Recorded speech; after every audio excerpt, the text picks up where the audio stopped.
Hi. Welcome to Lily's Story channel. If you like my channel, please like and subscribe. Now the story begins. Wrongfully accused of murder and forsaken by the one she trusted most, Ariana's life was shattered beyond recognition. Though she carried the blood of a powerful alpha lineage, she had spent years concealing her true nature. When her mate, Owen, framed her for his crime, she was cast aside and sold into slavery to none other than the ruthless rulers of the Nightwalkers, the most feared pack in existence. But fate was far from done with her.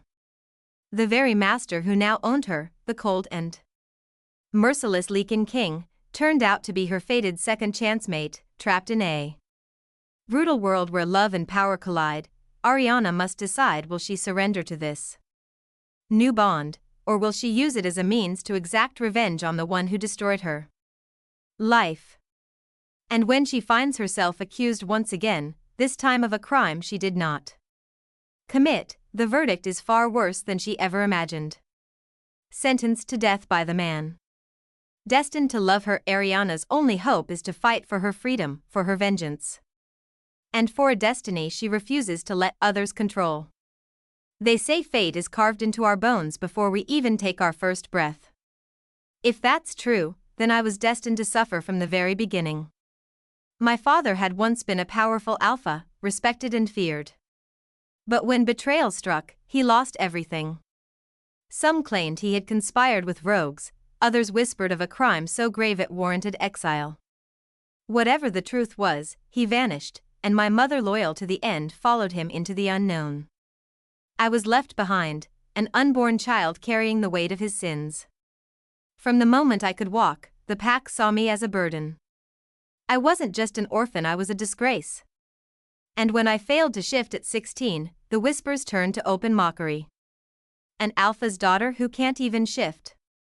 She's nothing but a weak omega. I learned to live in the shadows, to lower my head, to expect nothing. Then, on my 18th birthday, the impossible happened. I shifted. The power that surged through me was undeniable. I wasn't weak. I wasn't an omega. But after years of being told I was worthless, I hesitated. What would they do if they knew the truth? If they had already cast me aside as an omega, how would they react to a secret I had kept from them? So, I hid it. No one knew. No one, except Owen. Alpha Owen. My mate. He promised me everything: acceptance, love, a place by his side. Tonight was supposed to be the night he kept that promise. Tonight, after his father's retirement ceremony, he would claim his title as Alpha. And once the celebration settled, he would announce me as his mate.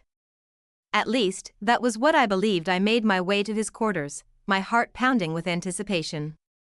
The halls were still filled with the echoes of celebration, but I barely heard them. I reached his door. Took a breath. Pushed it open. And the world as I knew it ended. Mara lay on the floor, motionless, her lifeless eyes staring at nothing. The scent of blood hung thick in the air. Owen stood above her, his hands trembling, a bloodied knife clutched between his fingers. I couldn't breathe. What happened? My voice barely came out. Owen's eyes darted to me, wild and desperate. Ariana. It's not what it looks like. A pause. A shaky inhale. And then she came on to me. I told her no. She wouldn't stop. There was a struggle, and I didn't mean to. I swallowed, my throat dry. Owen.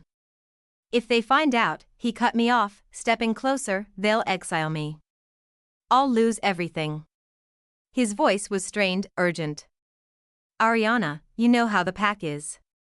You know how much this means to me. I just stared at him. Then, his next words nearly made my knees buckle. You have to take the blame.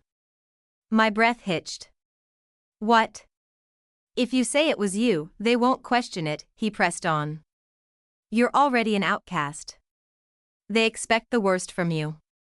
His fingers curled around my wrist, his grip tight. But if you do this for me, I swear, I'll make it right. When I become alpha in 5 days, I'll fix everything. I'll come for you. A lump formed in my throat. You're asking me to confess to murder. I'm asking you to trust me.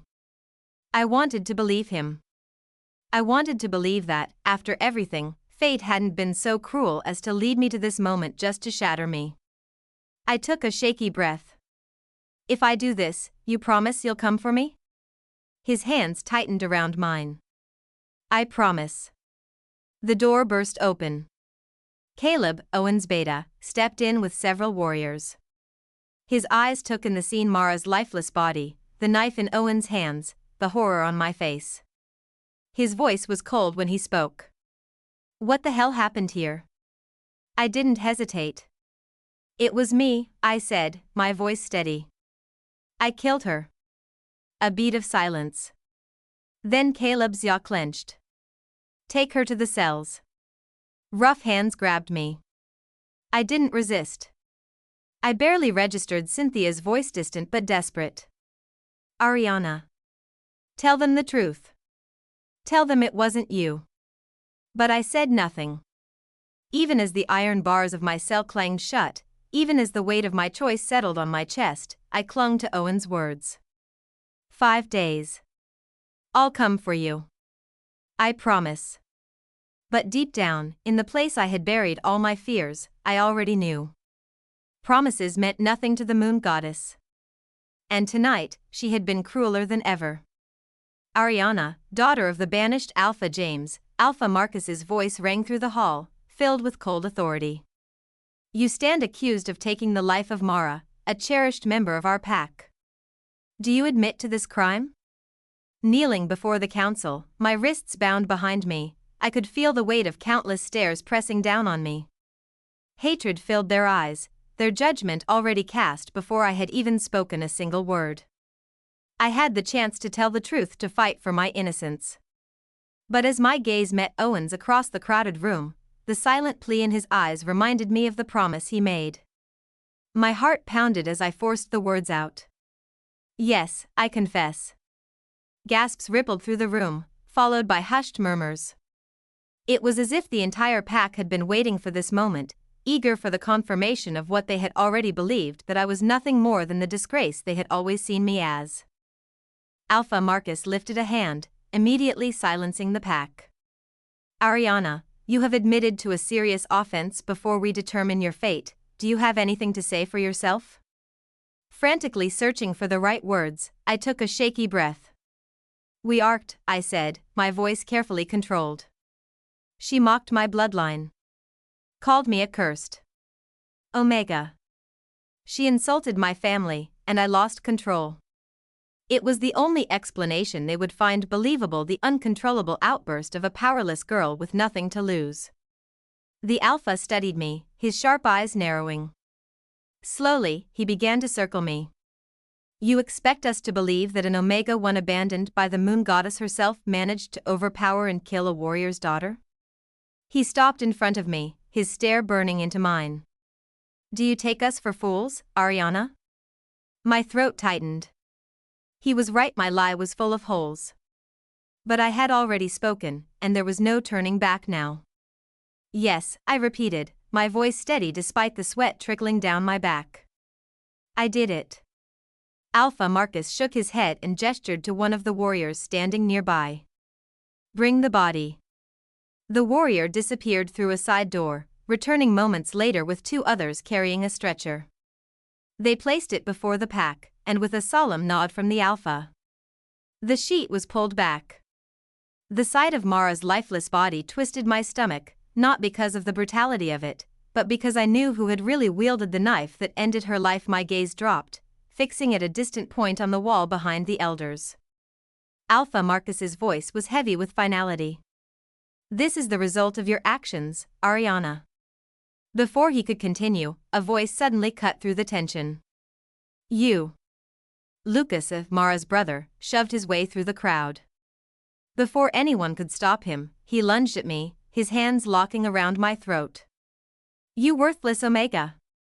You took my sister from me, he snarled, his fingers tightening until I struggled for breath. "You cursed, good-for-nothing creature." Spots danced before my vision, the lack of air making my head spin. Just as darkness started creeping in, strong hands pulled Lucas off me. He fought against the warriors holding him back, his furious eyes never leaving mine. "Your family is cursed," he spat, his voice shaking with rage. "You bring nothing but ruin to this pack." "Enough." Alpha Marcus's voice rang with authority. He raised his hands, and silence fell once more. "This crime cannot go unanswered," the Alpha declared, his voice a decree of fate. "Ariana will be held until the coronation.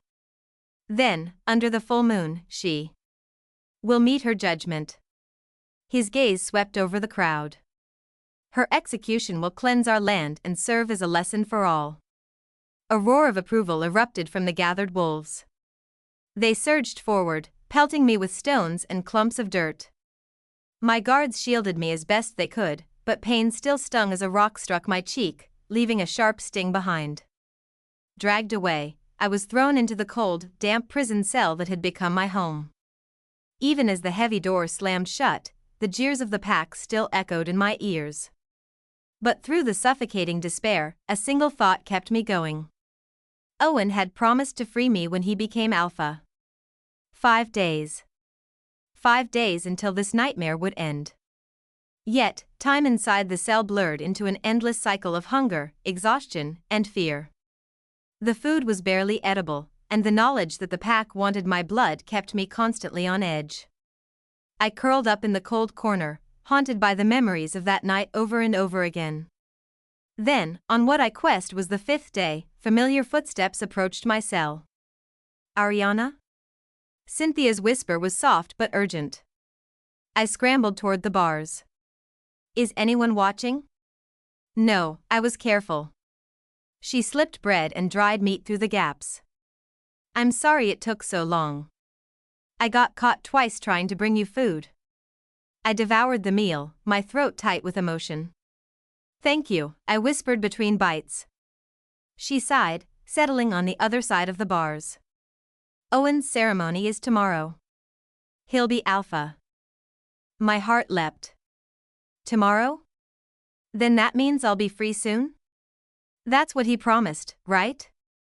Cynthia's tone was hesitant. "Ariana, are you sure about this?"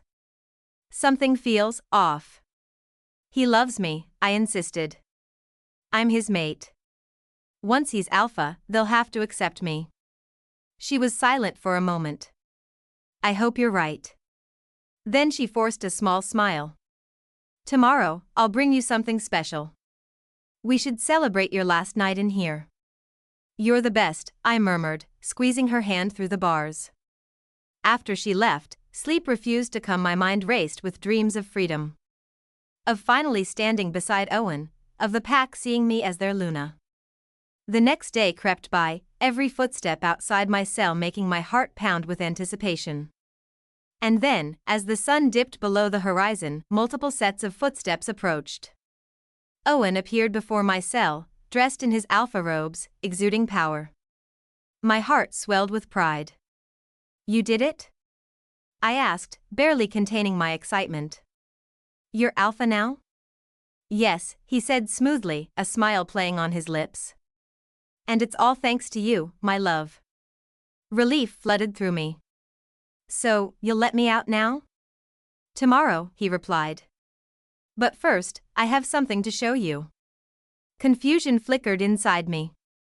"What is it?" Before he could answer, more footsteps echoed down the corridor. Cynthia stepped into view, and for a brief moment, my heart lifted until I saw the way Owen looked at her. The way his hand settled possessively on her waist. No.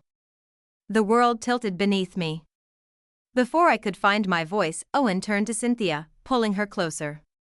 Then, right in front of me, he kissed her. Deeply.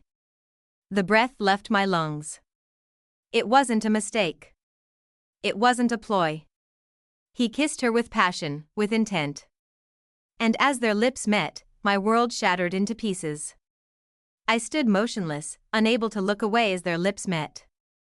They were lost in their own world, oblivious to my presence until Owen finally pulled back and his gaze flickered past Cynthia to land on me. The torchlight in the corridor cast eerie shadows on his face, sharpening the cruel glint in his eyes. Why?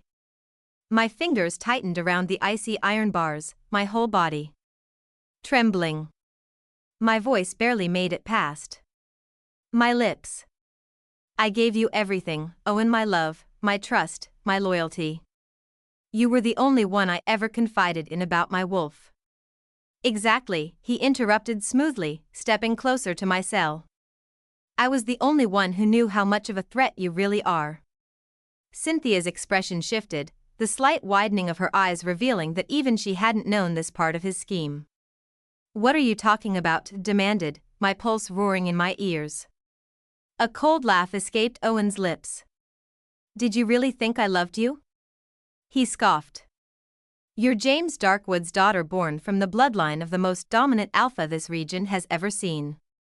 Your lineage alone could challenge the power of the moon goddess herself. His smirk deepened. I had to keep you close.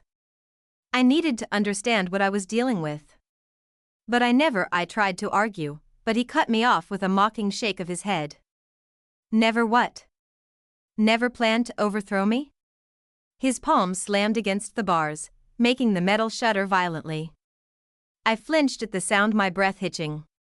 Somewhere in the depths of the prison, a distant scream echoed. That day at the training grounds, he continued, voice low and venomous, you played the weakling, but I saw the truth.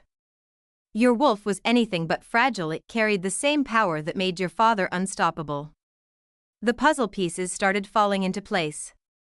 My stomach twisted. So every moment between us was nothing more than a way to keep you under control, he confirmed without hesitation. I had to ensure you stayed where I wanted you, despised, powerless, and completely alone. His lips curled in satisfaction. And then Mara became a problem. A shudder ran through me. Mara? She caught you shifting in the forest. Owen leaned in, his breath laced with the scent of wine from the earlier festivities. She came to me, eager to defend you, desperate to clear your name. Poor thing never realized the danger you posed. My arms wrapped around myself as his words sank in. You killed her, I murmured, the accusation tasting like poison on my tongue. And you made sure I took the blame. His smile was slow and sinister. TW birds, one stone, he said, spreading his hands as if this had all been a grand performance. With Mara gone, the pock hatred for you only grew. And now, he gestured toward the alpha insignia on his chest. I have everything I ever wanted. Cynthia let out a soft, smug laugh as she traced her fingers over his chest. And I get to be Luna, the title you naively thought would be yours. A surge of fury burned through my veins, making my vision blur. My grip or the bars tightened. You're a coward. I spat. You betrayed me. You let an innocent woman die just to fuel your own ambitions. Before I could react, his hand shot between the bars, fingers locking around my throat like a vice. The world tilted as gasped for air, his grip crushing my windpipe with terrifying ease. Watch your tone, he warned, his voice soft but laced with menace. He yanked me forward, bringing my face inches from his. I am your alpha now. Your life belongs to me. I clawed at his wrist, nails sinking into his skin, but he didn't even flinch. Darkness crept into my vision as my body fought for oxygen. You promised, I wheezed, my strength failing. You said, once you became alpha, you'd let me go. Abruptly, he released me, and I crumpled to the cold stone floor, coughing violently. Oh. I will, he murmured, pacing in slow, deliberate steps. But your release won't be freedom. It'll be something far worse. A chill ran through me. What does that mean? I forced out, dread curling around my heart. You'll see tomorrow, he said casually, his lips curving into a smirk. Consider it my final gift to you, my dear mate. He spat the last word as if it disgusted him. Cynthia lingered at the cell door, tilting her head as she regarded me with amusement. The saddest part, she said mockingly. You willingly took the fall. The perfect little martyr, right to the bitter end. Their footsteps faded down the corridor, leaving me alone in the suffocating silence. My body curled against the cold, unforgiving ground, my chest heaving with silent sobs. And that was when the truth finally settled in. I hadn't been cursed by the Moor goddess. I had been cursed by my own blind heart. Ariana James, you stand before this. Back to face your judgment, the elder announced, his voice echoing through the clearing. Tonight, the moon goddess herself will bear witness to your punishment. The gathered wolves roared with outrage, their anger pressing down on me like a crushing weight. I barely heard them. My gaze locked onto Owen, silently begging him to keep his word. But when our eyes met, all I saw was icy detachment, like I had never meant anything to him at all. Then he raised a hand, silencing the crowd. Stop the execution, he commanded. Murmurs of confusion rippled through the pack. Owen, one of the council members, hesitated. The decision has been made. Execution is. I have a better punishment in mind, he interrupted smoothly, his lips curling in satisfaction. A chill crept down my spine. What exactly do you propose? Our elder asked cautiously. The other council members exchanged uncertain glances, sensing the shift in the air. Owen turned to me, his expression unreadable, yet the malice in his gaze was unmistakable. Death is too easy for her, he said, his voice calm and measured. She deserves something far worse. The crowd stirred uneasily. Speak plainly, Alpha Owen, an elder pressed. Owen exhaled, like he was savoring the moment, then delivered his verdict. Sell her, he said.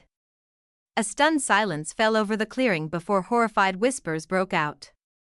Slavery, one elder scoffed. That's hardly justice. If anything, it's too lenient, another growled. You misunderstand, Owen said smoothly, his smirk deepening. She won't just be sold. She will be given to the Nightwalker pack. Gasps echoed through the clearing. A suffocating dread gripped my chest. The Nightwalker pack. A fate worse than death.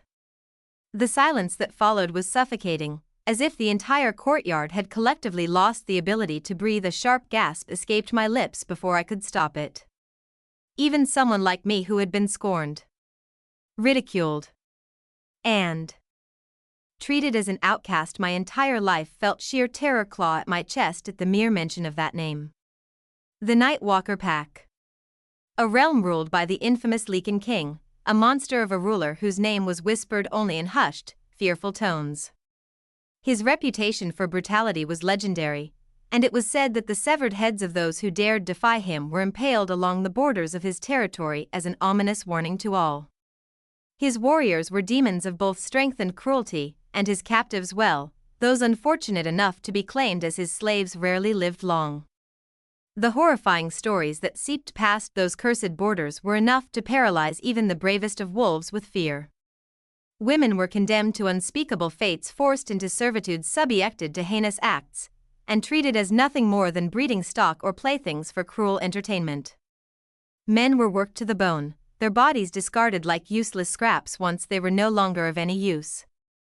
The Nightwalker pack knew no mercy, only endless inescapable suffering. No one spoke of them lightly. No one dared cross their borders. And no one, no matter how powerful, ever returned alive. No, no, please. My voice trembled as tears blurred my vision, my entire body locking up in terror.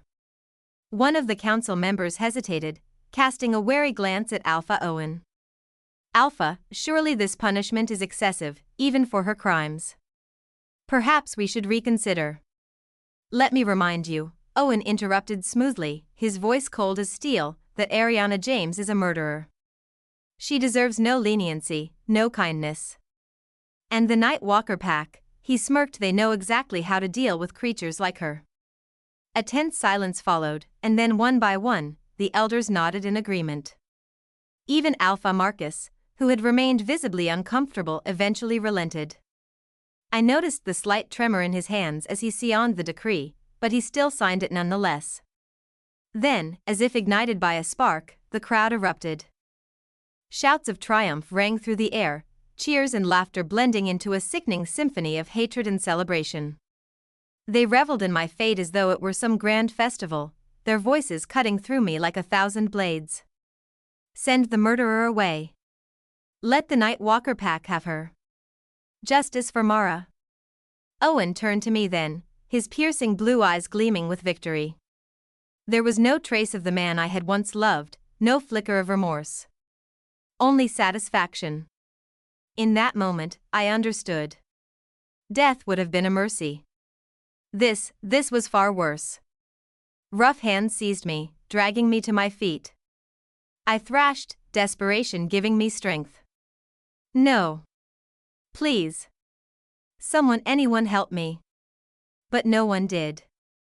A heavy metal cage was dragged into the courtyard, rusted and worn, its bars lined with dried blood from past occupants. My heart pounded wildly as they forced me inside, slamming the door shut behind me. The clang of metal rang out like a death knell. The crowd roared again as the cage was lifted onto a wagon. I gripped the bars so tightly that my knuckles turned white, my breath coming in panicked gasps. Then wait. Owen's voice sliced through the chaos, silencing the crowd. The wagon came to a jarring halt. A cold wave of dread crashed over me. What more could he possibly want? He stepped forward, his gaze locked onto mine. There's still something missing, he mused, his voice dripping with cruelty. I swallowed hard, my pulse hammering. Owen stopped directly in front of the cage, his expression eerily calm. Then he said the word that sent ice through my veins. Rejection. My entire body stiffened. The bond. The sacred mate bond. Rejection wasn't just a severance, it was torture. A brutal, agonizing torment that could break even the strongest wolves. I had witnessed it before. A warrior had once rejected his mate, and she had screamed in agony for 3 days before her wolf finally succumbed to the pain, leaving her an empty shell. Owen's smirk widened. You see, Ariana, I've been saving this moment. If I reject you now, the pain will linger until you reach the Nightwalker pack. And in your weakened state, well, we all know what happens to the weak there. My blood ran cold. The Nightwalkers had no use for the weak. Those deemed unworthy were either cast into the wilds to die alone or used as entertainment in their sadistic games. I gripped the bars, shaking my head violently. Owen, please. I'm begging you. We were meant to be forever. His expression remained indifferent. Forever, he repeated mockingly, before straightening and speaking loud enough for everyone to hear. I, Alpha Owen, reject you, Ariana James, as my mate and future Luna. Agony. Pure, unfiltered agony. It ripped through me like 1,000 knives plunging into my heart, tearing apart the bond that had once tethered us together. A raw, ragged scream was ripped from my throat as my body convulsed from the sheer force of it. The crowd watched, some turning away in discomfort, others leaning in with morbid fascination. Gasping through the pain, I forced the words out through trembling lips. I, Ariana James, accept your rejection. And with that, the bond shattered completely. The emptiness that followed was worse than the pain. It was a void so deep, so consuming, that for a moment, I thought it might swallow me whole. Owen dusted off his robes, his smirk never fading. Take her away. And make sure she understands she is never to set foot in our territory again. The guards yanked the wagon, stumbled, barely catching myself, but I didn't look back. Not until I had one last thing to say. Turning sharply, I locked eyes with Owen, my body trembling not with fear but with fury. You think this is the end? My voice was low, laced with something dangerous. You think you've won? You're wrong, Owen. This is just the beginning. I felt my wolf's power surge within me, wild and unchecked. One day, you will regret this. I swear at it. You haven't broken me, you've only made me stronger. Owen merely chuckled, folding his arms as he watched me with infuriating amusement. "We'll see about that." I turned away, my chains rattling as the wagon jerked forward. I didn't look back again. Because this wasn't the end. One day, I would return. And when I did, Owen would learn what true regret felt like. The journey to the Nightwalker Pack's territory lasted 3 days. For 72 hours, I was jostled within the confines of an iron cage, my body still aching from the lingering effects of Owen's rejection. Though the sharp pain had dulled to a constant throb, a more profound emptiness remained, a hollow void where our bond had once thrived. We arrived at the border of the Nightwalker pack as the sun dipped below the horizon, casting elongated shadows across the rugged terrain. My former pack's guards grew increasingly tense, their grips tightening on their weapons as dusk deepened. "Listen closely," one of them hissed, his voice sharp with warning. "You're nothing more than a wolfless Omega now. If you so much as breathe a word about your lineage or your real identity, we'll make sure everyone knows about Mara. And we both know exactly what the Nightwalker pack does to murderers." I remained silent, fully aware of the trap Owen had so carefully set. If the Nightwalker pack ever uncovered my alpha bloodline, questions would arise, questions that could eventually lead to an investigation. An investigation that might expose the truth about Mara's death. Owen had ensured I had no choice but to keep my true nature hidden. The guard sneered. "Good. Keep masking your scent. At least that's one skill you excel at." Before I could respond, the approaching sound of heavy footsteps silenced him. Emerging from the shadows, Nightwalker warriors advanced toward us. Their towering frames and battle-scarred faces made my escorts look like frightened pups. Their amber eyes gleamed in the fading light, assessing me with calculated precision. "You're late," the largest warrior growled. "Our apologies," my escort replied, inclining his head slightly. "We brought what was promised. The Omega girl." The warrior inhaled deeply, his gaze dark with scrutiny. I held my breath, keeping my power locked away as I had for years. Hiding my true self had become second nature. "This is the one?" he asked, circling me like a predator stalking prey. "She doesn't smell like much." "She's an Omega," my escort confirmed.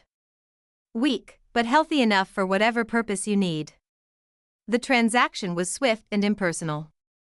A few signatures, a bag of gold exchanged, and just like that, I was no longer a part of my former pack. The lead warrior grunted. "Move out," he commanded his men, then turned to my former guards with an expression of finality. "Leave. Now. Our business is done." Without hesitation, my former pack's guards scrambled back into their wagon, eager to flee Nightwalker territory before full darkness took hold. They didn't glance back, not that I had expected them to. "Walk," the warrior ordered, yanking roughly on my chains. As we moved deeper into their domain, an unsettling atmosphere settled over me. The Nightwalker pack's forest felt ancient, its trees packed tightly together as if trying to block out the last traces of sunlight.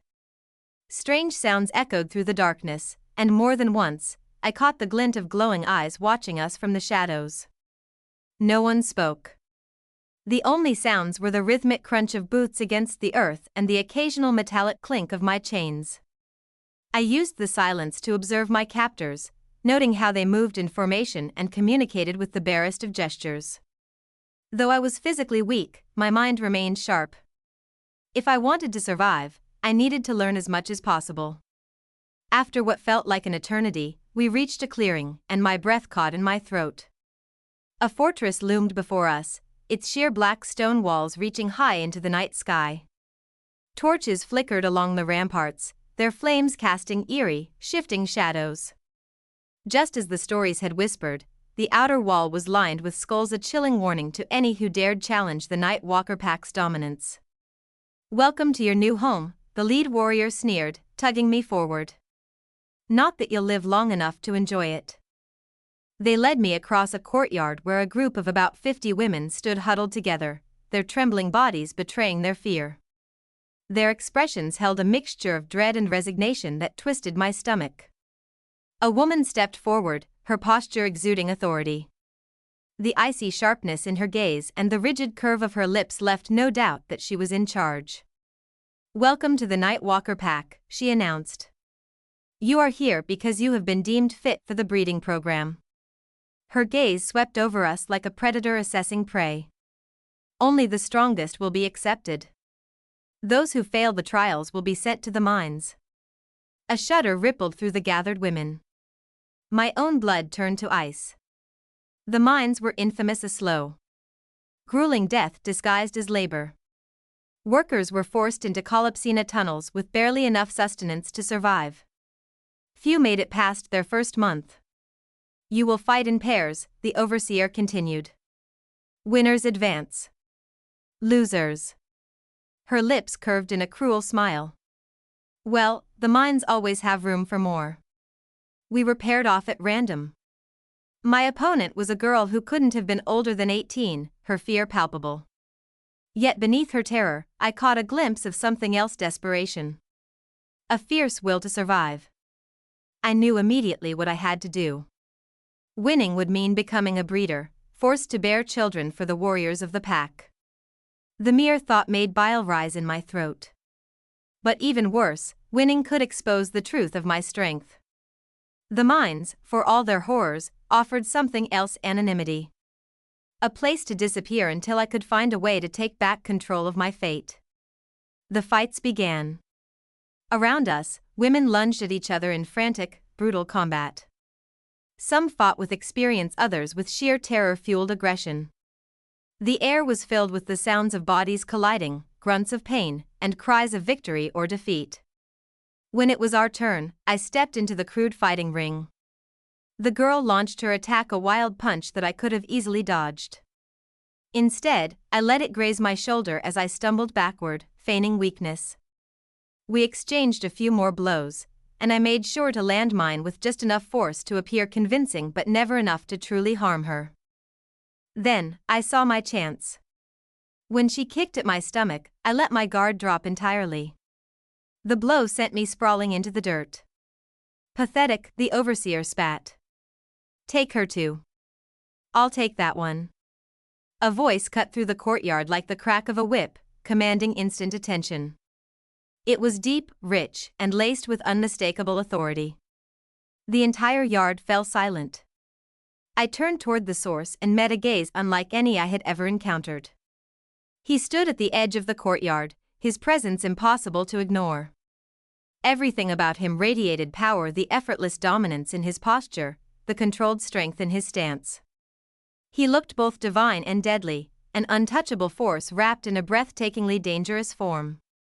"My king," the overseer stammered, bowing so low her forehead nearly touched the ground. "She just lost her fight. She was meant for the mines." My breath hitched. The Lycan King, the ruler, whose very name instilled fear in warriors across the land. And then his scent hit me.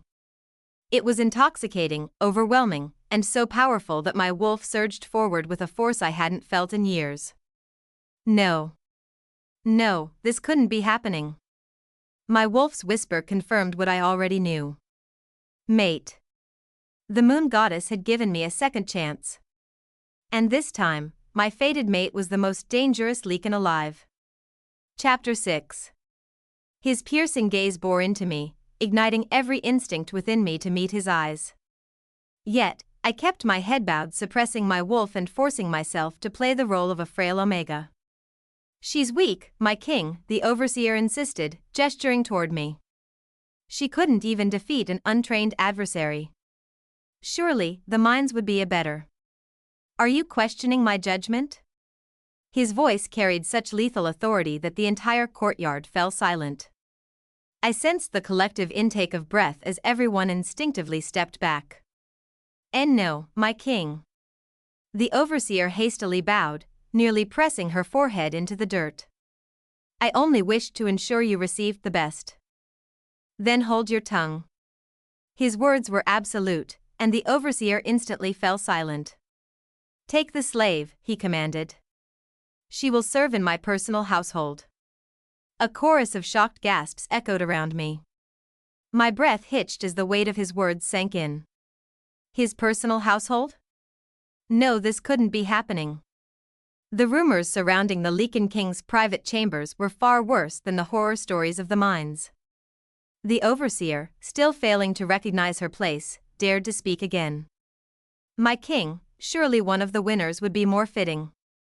Did I not tell you to be silent? His low growl reverberated through the ground. With a lazy flick of his wrist, he added, "Take her away. Execute her immediately." Guards sprang into action, seizing the overseer as her screams for mercy shattered the air. But the Lycan King had already turned away, indifferent to her pleas. I remained rooted in place, stunned. He had just condemned someone to death as easily as one might order a meal. This was the man I was supposed to serve? The man who was my mate? Warriors advanced toward me, and I instinctively recoiled. No, please. Let me work in the mines.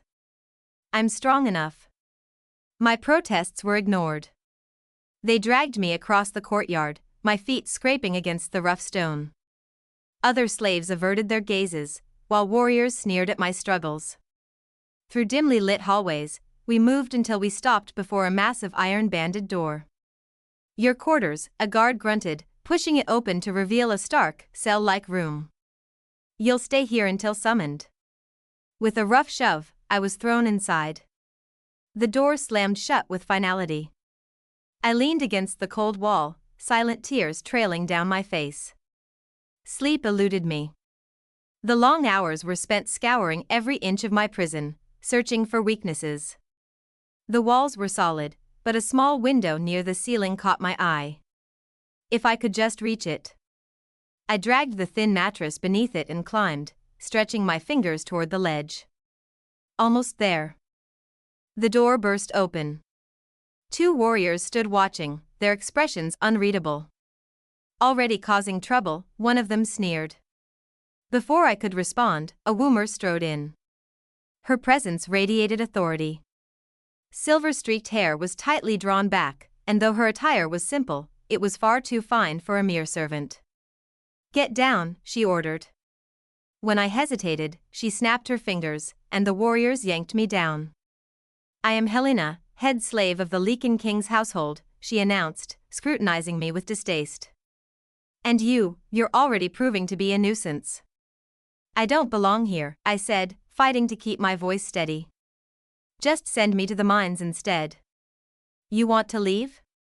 Helena raised a brow, then motioned to the warriors. They stepped aside, leaving the doorway open. I blinked in disbelief.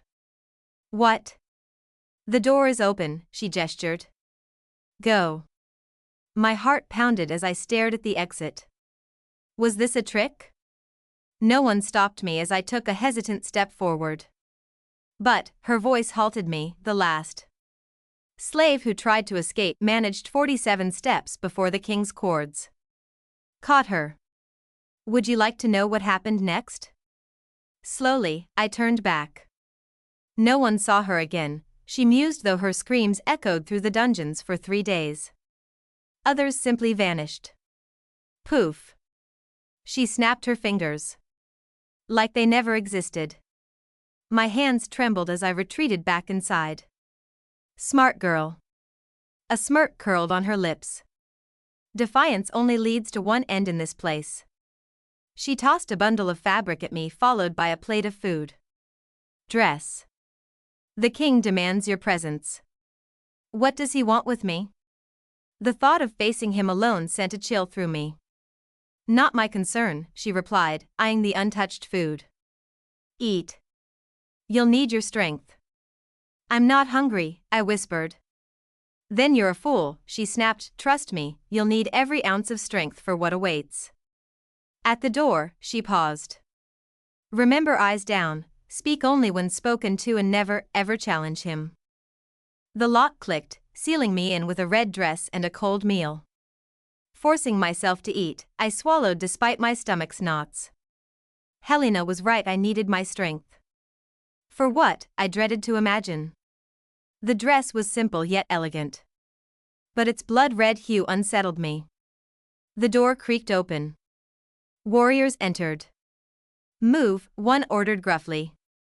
They seized my arms and led me up endless stone steps. My skin crawled at the sight of skulls embedded in the walls, some still fresh. Finally, we arrived at an immense, ornately carved door. A warrior knocked 3 times. "Enter," a deep voice commanded. The room was vast, its walls lined with an array of weapons, swords, axes, and other tools of death I couldn't name. A grand desk sat in the center, littered with maps and scrolls. But my attention locked onto the man by the window. Up close, he was even more formidable. Towering over 7 feet, his aura pulsed with sheer dominance. Jet black hair cascaded over his broke shoulders, and a jagged scar cut down one side of his face, heightening his menacing appeal. "Leave us." The warriors obeyed instantly. "Depart," I know without hesitation. I kept my gaze firmly on the floor, struggling against my wolf's desperate urge to look at my mate. One wrong move could mean death. "Look at me," he commanded. I hesitated, recalling Helena's warning. But disobeying a direct order from the king was unthinkable. Slowly, I lifted my eyes. His gaze ensnared mine, piercing amber, rich like molten gold, but filled with a depth that sent a shiver down my spine. He studied me as though unraveling my very soul. "Your name?" "Ariana," I whispered. He moved closer, and my pulse pounded in my ears. "I saw your fight in the courtyard," he mused. "You're not as weak as you pretend to be." Ice flooded my veins. "Your movements were too precise. Your falls too deliberate." He loomed over me now, forcing me to tilt my head to meet his eyes. "Tell me, little Omega, why did you choose to lose?" "I don't know what you mean," whispered, keeping my eyes downcast. "I'm just an Omega. I'm weak." In a flash, his hand shot out, gripping my chin and forcing me to look at him. His touch sent electricity through my body, making my wolf stir restlessly. "There it is again," he growled. "The lie in your eyes. What are you hiding, little wolf?" "Nothing, please," I pleaded, trying to pull away. "I'm not hiding anything." He studied me for a long moment before releasing me and stepping back. I rubbed my chin where his fingers had left their mark. Without warning, he spun around and threw a knife directly at my face. My body reacted immediately. My hand raised up, catching the blade mid-air before it could strike me. Horror filled me as I realized what I'd done. "See that?" He smirked. "An Omega shouldn't have those reflexes. In fact, most trained warriors wouldn't have caught that." My heart pounded in my chest. This man was truly insane. What if the knife had hit me? I just got lucky. Lucky? He laughed. He walked to his desk and pulled a cord hanging beside it. "Guards." 2 warriors entered immediately, carrying scrolls and documents. My blood ran cold as I realized what they were: my records from the Iron Fang Pack. "What do you intend to do with those?" I asked, trying to keep the fear from my voice. "Information is power, little Omega." He took the scrolls. "And I always make sure to know everything about those who serve in my household. Especially those who might be hiding something." I trembled as he unrolled the first scroll. What if Owen had included the truth about Mara? Or my parents' real story? "Ariana," he read aloud, then paused as I waited for him to read my surname. "Williams?" "What?" "That wasn't my name. Parents, both Omegas, died due to pack illness 5 years ago." My mouth fell open in shock. Owen had thought of everything, completely erasing my true identity to ensure there was no trace of my bloodline. The Lycan King glanced at me and I quickly composed my face. "Nothing useful here," he muttered, dismissing the cords. "Just another pathetic life." The words should have hurt, but I was too amazed at Owen's thorough deception. He'd planned this far more carefully than I'd imagined. The Lycan King moved closer again, his scent overwhelming my senses. "You feel it, don't you? The mate bond?" I couldn't breathe.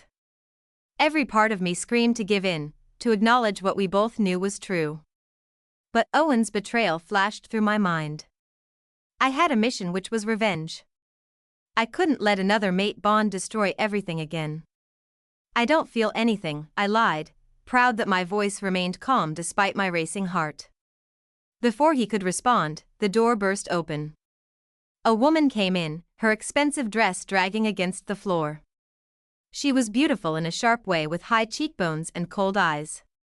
"Dante," she exclaimed. "Is it true? You saved some worthless castaway from the mines?" "Lady Selene," the Lycan King's voice dropped dangerously low. "I don't recall giving you permission to enter my private chambers." "I'm your betrothed," she snapped. "And I'm carrying your heir. I think that gives me certain privileges, don't you?" Betrothed? Pregnant? Of course he was promised to someone else. Of course she was carrying his child. I felt my wolf howl in anguish, but I forced the feeling down. This was better, at least it'd make everything simpler.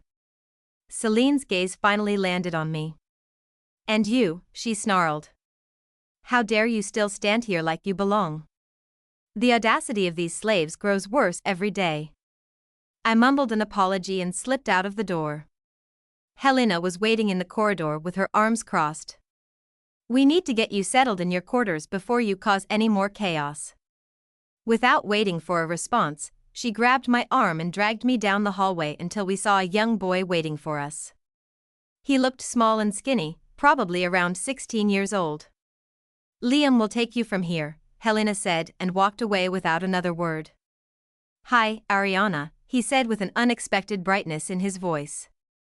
"I'm Liam, one of the slaves here. I'll show you to your quarters." I stared at him. Fresh red cuts covered his back, and his hands were still raw from work. But still, he smiled like nothing was wrong. "How do you do it?" I whispered. "Stay so happy in a place like this?" "Being sad won't make things better," he shrugged. "Besides, at least I'm not working in the king's personal household that makes things easier to handle." "What do you mean?" Liam's smile dropped. "That's the last place any slave wants to end up. One mistake there," he drew his finger across his throat. "But don't worry, they wouldn't put you there. Only the most unfortunate ones get assigned to personal service." We walked in comfortable silence until we reached a long building near the edge of the fortress. 3 girls stood in the entrance of the building, glaring at me like they wanted to kill me. "Let us pass," Liam said quietly, but they ignored him. One of them turned toward the building and shouted, "Hey Katrina. The bitch is here." They parted, and another girl emerged from the door. She was older than the others with hard eyes that had seen too much pain. "So," she spat. "You're the Omega responsible for my mother's death." I frowned in confusion. "I don't know what you're talking about." "I haven't killed anyone." "The overseer." Her smile was cruel. "The one our king killed because of you." She stepped closer. "I promised myself I'd make you pay. And guess what?"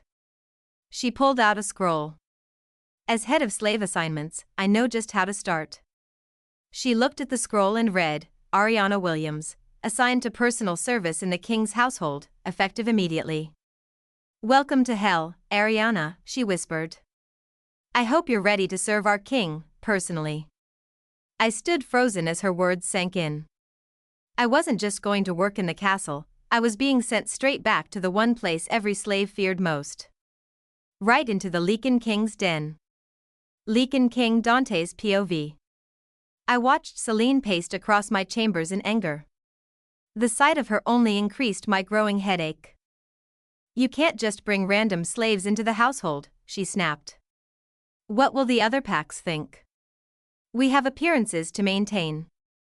"I don't answer to other packs," I replied coldly. "Or to you." She stopped pacing. "Need I remind you of our arrangement? The alliance between our packs depends on our union. The Luna ceremony is in 2 weeks, and nothing has changed," I cut her off. "The alliance will proceed as planned." The alliance. It was a necessity that would unite the strongest packs in the territory. Celine's pack brought formidable warriors and valuable trade routes. My pack provided protection and power. Together, we would be unstoppable. And the air she carried, that had been unexpected. But it would strengthen both bloodlines, ensuring the future of both packs. Everything was falling perfectly into place. Everything except. Remember, Celine continued. The pack expects you to choose me officially. This is hardly the time to be causing whispers with your unusual behavior. You're dismissed. I turned away from her. Forgive me, my king. I spoke out of turn. Leave, I commanded. And do not enter my chambers uninvited again. I heard her angry footsteps leave and the door slam. Finally, blessed silence. I walked to the window and saw Ariana in the courtyard below. My heart pulled toward her, the mate bond was strong even from far away. I had waited hundreds of years for the moon goddess to give me a mate. I watched as so many others found their fated mates while I remained alone. I believed in fated mates because I'd seen their power. My own parents had been proof of how deep that connection could run. My father, the previous Lycan King, had loved my mother until his dying breath. He'd told me that when you found your true mate, your wolf would know instantly. Just like mine had recognized Ariana. But what choice did I have now? The alliance with Selena's pack was necessary for our survival. Rejecting her would mean war, something we couldn't afford with threats mounting on our borders. Yet the thought of rejecting Ariana made my wolf howl in protest. My king? I turned to find Marcus, my beta, standing in the doorway. I quickly looked away from the window, though I could tell from his expression that he'd caught me staring. The Iron Fang pack, I said before he could comment. I heard there was a recent change in leadership. Marcus nodded. Yes, a young alpha named Owen took control after his father stepped down. He seems ambitious. And their previous leadership? Alpha James's time ended in exile, Marcus replied. There were rumors of betrayal, though the details are unclear. The pack has been unstable since then. I remembered James Darkwood. His strength had been legendary and his pack was prosperous under his rule. His sudden fall from power had shocked many. I want you to investigate the Iron Fang pack, I ordered. Check their recent transactions, movements, or anything suspicious. Marcus raised an eyebrow. Does this have something to do with the slave? The one you saved from the mines? Perhaps. I moved to my weapons wall, running my fingers along the blade of my favorite sword. There's more to her than meets the eye. Should we consider her a threat? No, I replied thoughtfully. I consider her a puzzle, and I intend to solve it. After Marcus left, night fell over my kingdom. Unable to sleep, I descended from my tower to walk the grounds. This was the kingdom I had built, the legacy I had made through strength and iron will. As I walked past the servants' area, I saw someone lying on the ground. The scent told me who it was before I got close, Ariana. My mate was sleeping on the cold stone, shaking from the cold in her thin dress. I should have kept walking. A slave sleeping in the wrong place wasn't my concern. But watching her shiver made me stop. She looked so cold that her lips was turning blue. Since when did I care about a slave's comfort? I had watched countless others suffer worse fates without a second thought. Yet I found myself reaching for an empty grain sack nearby, spreading it on the ground beside her. My king. What are you doing out here? I stood up quickly when I heard Marcus's voice. Why did he always show up at moments like this? Just checking the grounds, I said calmly. Found this during my walk. I pointed at Ariana without much interest. Marcus frowned. Ah yes, I heard about her confrontation with Katrina earlier. The overseer's daughter wasn't pleased about her mother's execution. I remembered ordering the overseer's death with barely a thought. I despised when anyone questioned my judgment twice. It was a necessary example. I also heard she's been assigned as your personal slave, Marcus said carefully. You know what happens to those who make mistakes in your service. Indeed we did. I recalled the last personal slave who had failed in her duties. Her skull now decorated my wall alongside the others. It was a warning to all who would defy me. My king, Marcus interrupted my thoughts. What will you do if she makes a mistake? She's new to our ways. She's not exempt, I cut him off sharply. My rules had kept this kingdom secure for ages. They were what made us strong, what kept our enemies in check. I couldn't bend them for anyone, not even my mate. I looked down at Ariana's sleeping form one last time before turning away. If she makes any mistake, I declared, her head will join the others on my wall. Ice-cold water poured on my face, jolting me awake. I opened my eyes to see Katrina standing over me with an empty bucket and a cruel smile. Rise and shine, little Omega, she sang mockingly. How did you enjoy your first night sleeping on the cold floor? I wiped the water from my face, remembering how I ended up here.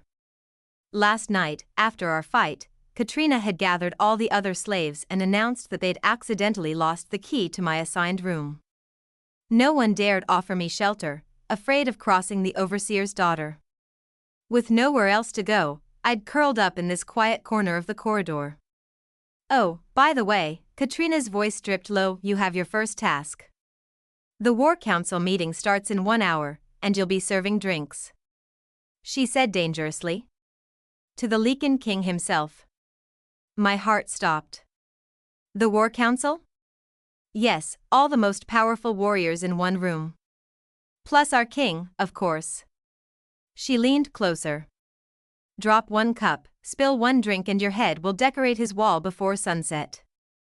I won't fail, I met her gaze firmly. She spat at my feet. We'll see about that. 1 hour, little Omega. Don't be late. She turned and walked away. I stood up shakily, and something fell from my shoulders, a grain sack. I frowned, not remembering putting it there. Last night. Had Liam done this? He seemed to be the only kind soul in this fortress. Running to the kitchen, I quickly arranged cups on a serving tray and filled them with wine. My hands shook slightly as I worked, knowing what awaited me in that meeting room. You're up early. I turned to see Liam entering the kitchen and smiled gratefully. Thank you for helping me last night. The sack made a big difference. His brow furrowed in confusion. What sack? I couldn't help you last night, the other slaves locked me in my room all night. They knew I'd try to help you. He looked ashamed. I'm so sorry. I heard you were out in the cold. But then I started, but a shout from outside cut me off. The meeting is beginning. My heart leaped into my throat as I grabbed the tray. If it wasn't Liam who helped me last night, then who would care enough about a slave to make sure I didn't freeze? I drowned the thoughts and carried the tray toward the meeting chamber. The warrior's stares felt heavy as I entered, making my hands shake slightly. But I had to stay strong. One mistake and my head would end up on the wall. I served the Lycan King first, as law required. When his fingers brushed mine as he took his cup, I almost dropped everything. His touch sent a shock through my whole body. Fighting to stay calm, I served everyone else one by one. What's the news about the Iron Fang pack? The Lycan King's voice made me freeze. My grip on the tray tightened until my knuckles turned white. I had to fight every instinct not to react at the mention of my former pack. Their new alpha, Owen, is making aggressive moves, a warrior reported. Pushing at our borders like they're testing our defenses. He's young and ambitious, the Lycan King replied coldly. And foolish. Perhaps it's more than ambition, another warrior suggested. Rumors suggest he's seeking alliances with the Shadow Claw Pack. The Shadow Claw Pack. They were known for their cunning and their ruthless tactics. An alliance between them and the Iron Fang Pack would be a serious threat. I pretended to adjust some cups, moving closer to hear better while trying to keep my hands from shaking. If they unite, they could become a serious problem, someone added. They'd control a significant portion of the Southern Territory. Leave us, the Lycan King commanded suddenly, his eyes fixing on me. I bowed and turned to go, but I couldn't bear to walk away completely.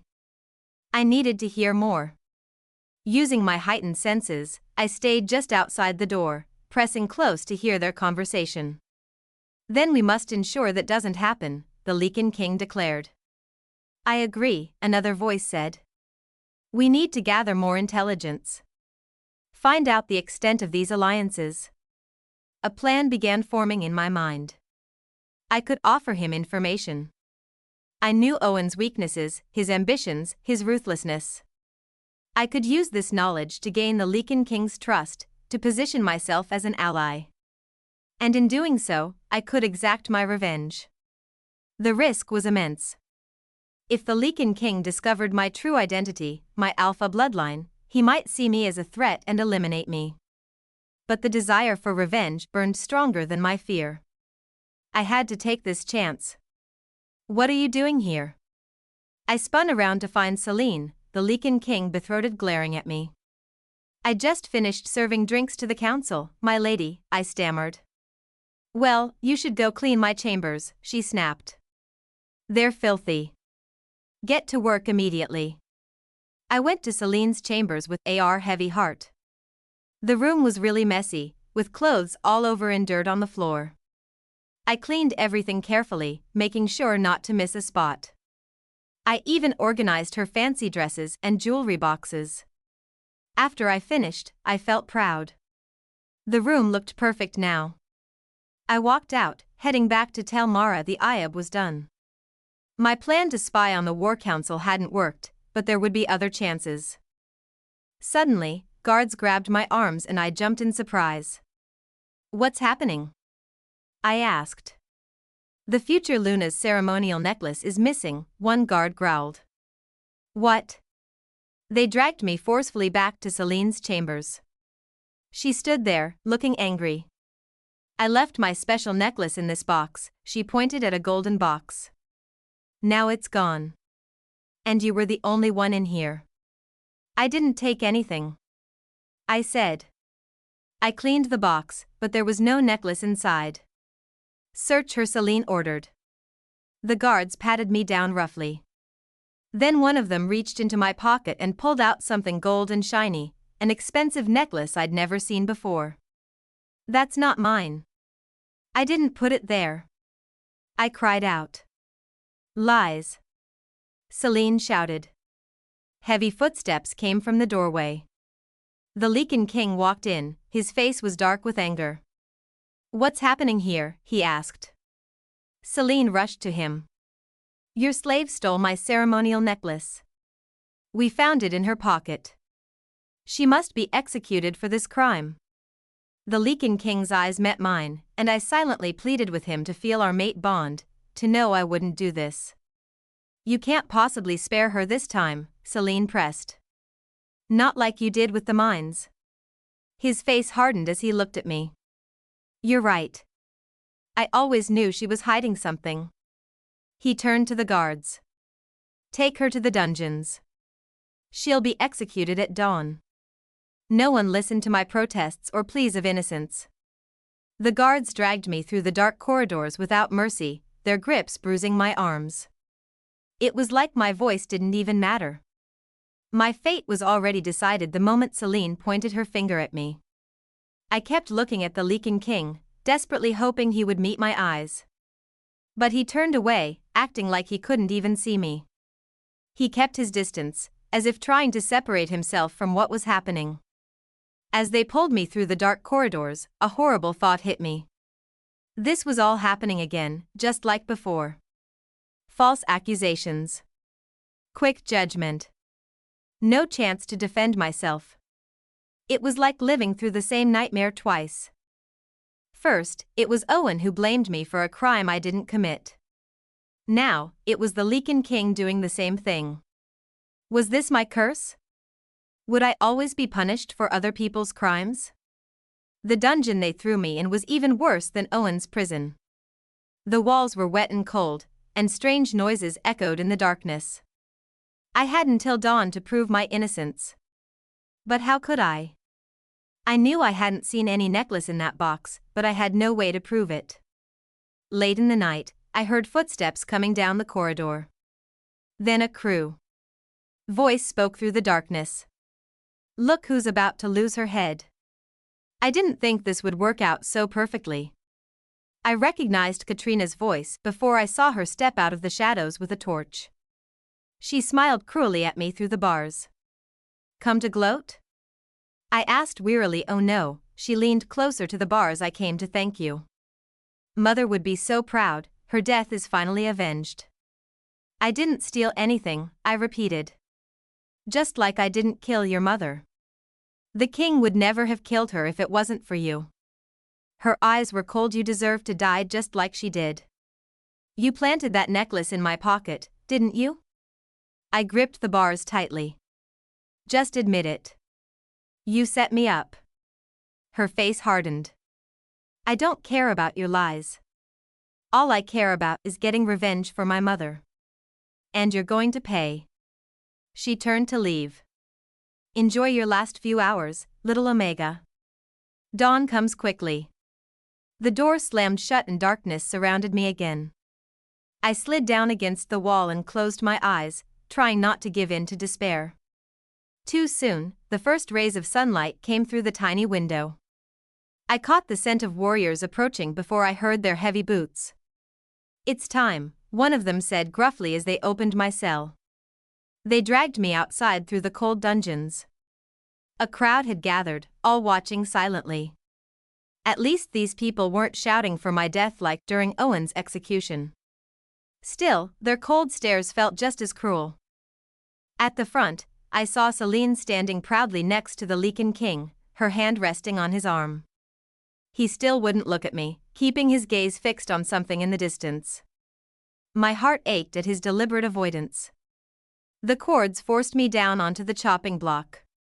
The executioner raised his sword high in the early morning light. So this was how it would end, dying without getting my revenge, betrayed once again by a mate who couldn't even look at me in my final moments. The sword began its descent. "Stop." Everyone turned toward the voice. Katrina pushed her way through the crowd, her face was pale. Fresh bruises marked her skin, bruises I was certain hadn't been there during her late-night visit to my cell. "I confess," she announced with a shaky voice. "I planted the necklace on her." Gasps erupted from the crowd. The Lycan King finally looked up.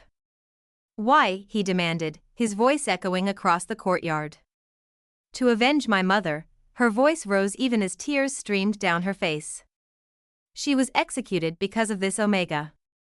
I wanted her to suffer as my mother did." "If you planted the necklace, prove it," the Lycan King commanded. She hesitated before pointing to Celine's jewelry box. "The necklace clasp is sharp. When I forced it open, I accidentally scratched the bottom." "Check it." Something wasn't right. Just hours ago, she'd been taunting me in my cell, reveling in my impending execution.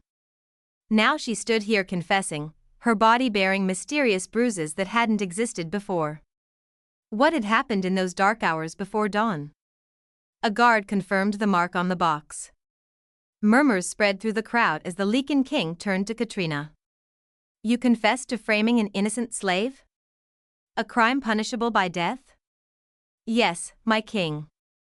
Tears streamed down her face. "I deserve punishment." "Why confess now?" he asked. She glanced at me before addressing the crowd. "I couldn't let an innocent person die for my actions." The Lycan King ordered my release, then turned to Katrina. "Your punishment will match your mother's fate. Guards, take her away." As soon as I was released, Liam rushed forward and wrapped his arms around me in a tight hug. "You're alive. I can't believe they found out the truth in time." His joy was contagious, but I couldn't share in it. Those bruises on Katrina's face and arms kept telling me something was wrong. "Liam," I pulled back from his embrace. "Did you notice any bruises on Katrina yesterday? Did she get in trouble for something at work?" He shook his head in confusion. No, nothing like that. She's the slave assignments officer, the guards barely touch her. She has too much authority over the other slaves. Then what happened to her? I pressed. Those bruises weren't there last night when she visited my cell. Wait, Liam's eyes widened. Now that you mention it, she was summoned by a guard yesterday evening.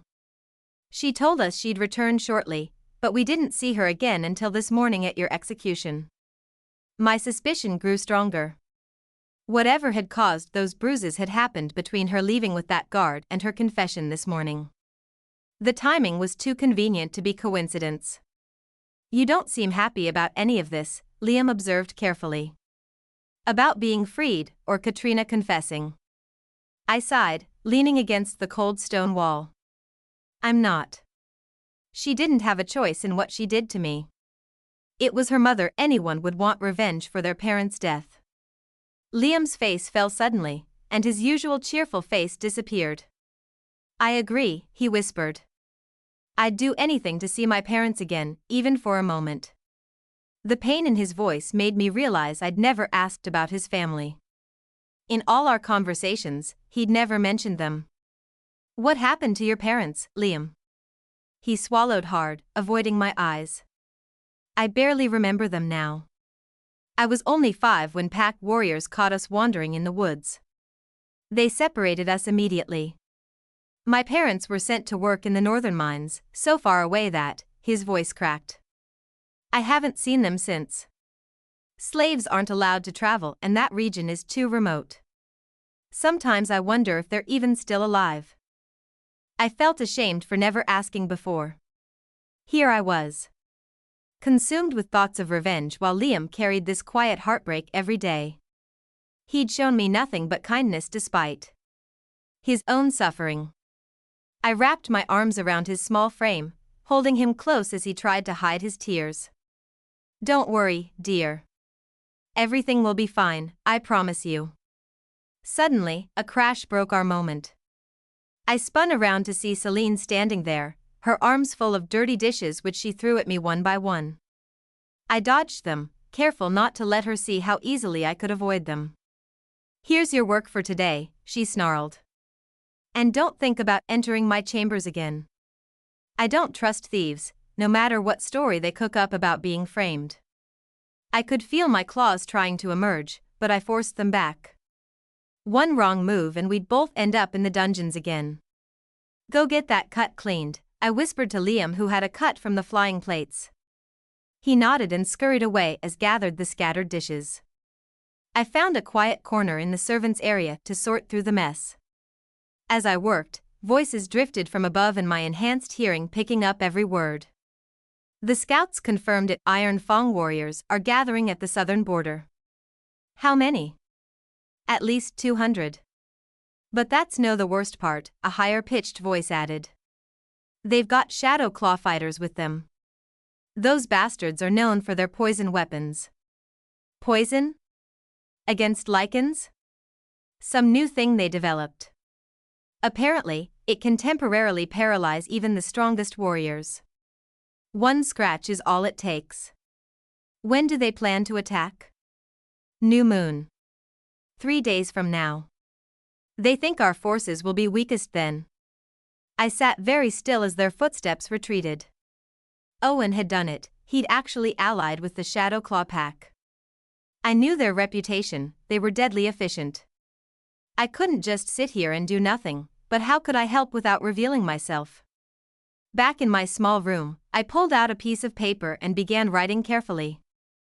To the Lycan King. Consider this information a gift.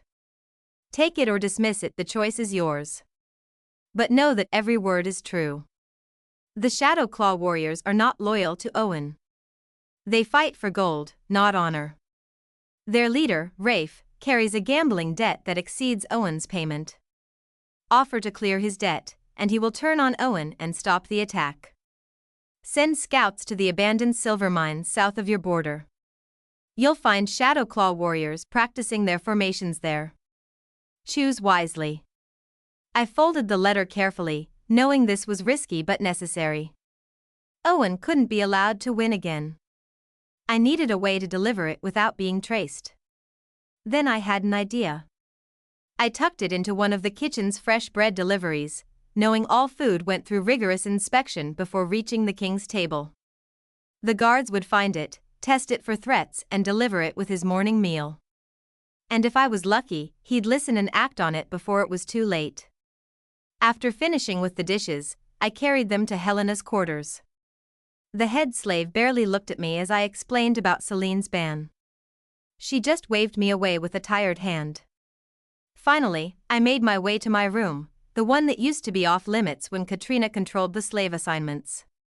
It felt strange having a real bed after sleeping on cold stone. Even with its thin mattress and worn blanket, it was luxury compared to the floor. Sleep came quickly after such an exhausting day. Ariana. The whispered name pulled me from sleep. Dawn's first light was seen through my window. I caught a scent that made me instantly alert. It was someone powerful, someone high-ranking. I jumped out of bed and rushed outside. There stood Marcus, the king's beta, standing there with his imposing figure. "You're summoned by the king," he said simply. "Come with me." My blood ran cold. Had they somehow traced the letter to me? Dante's POV. A guard burst into my chambers panting. "My king." The information was correct. We found the Shadow Claw warriors exactly where the letter said they would be. I straightened in my chair. And Rafe?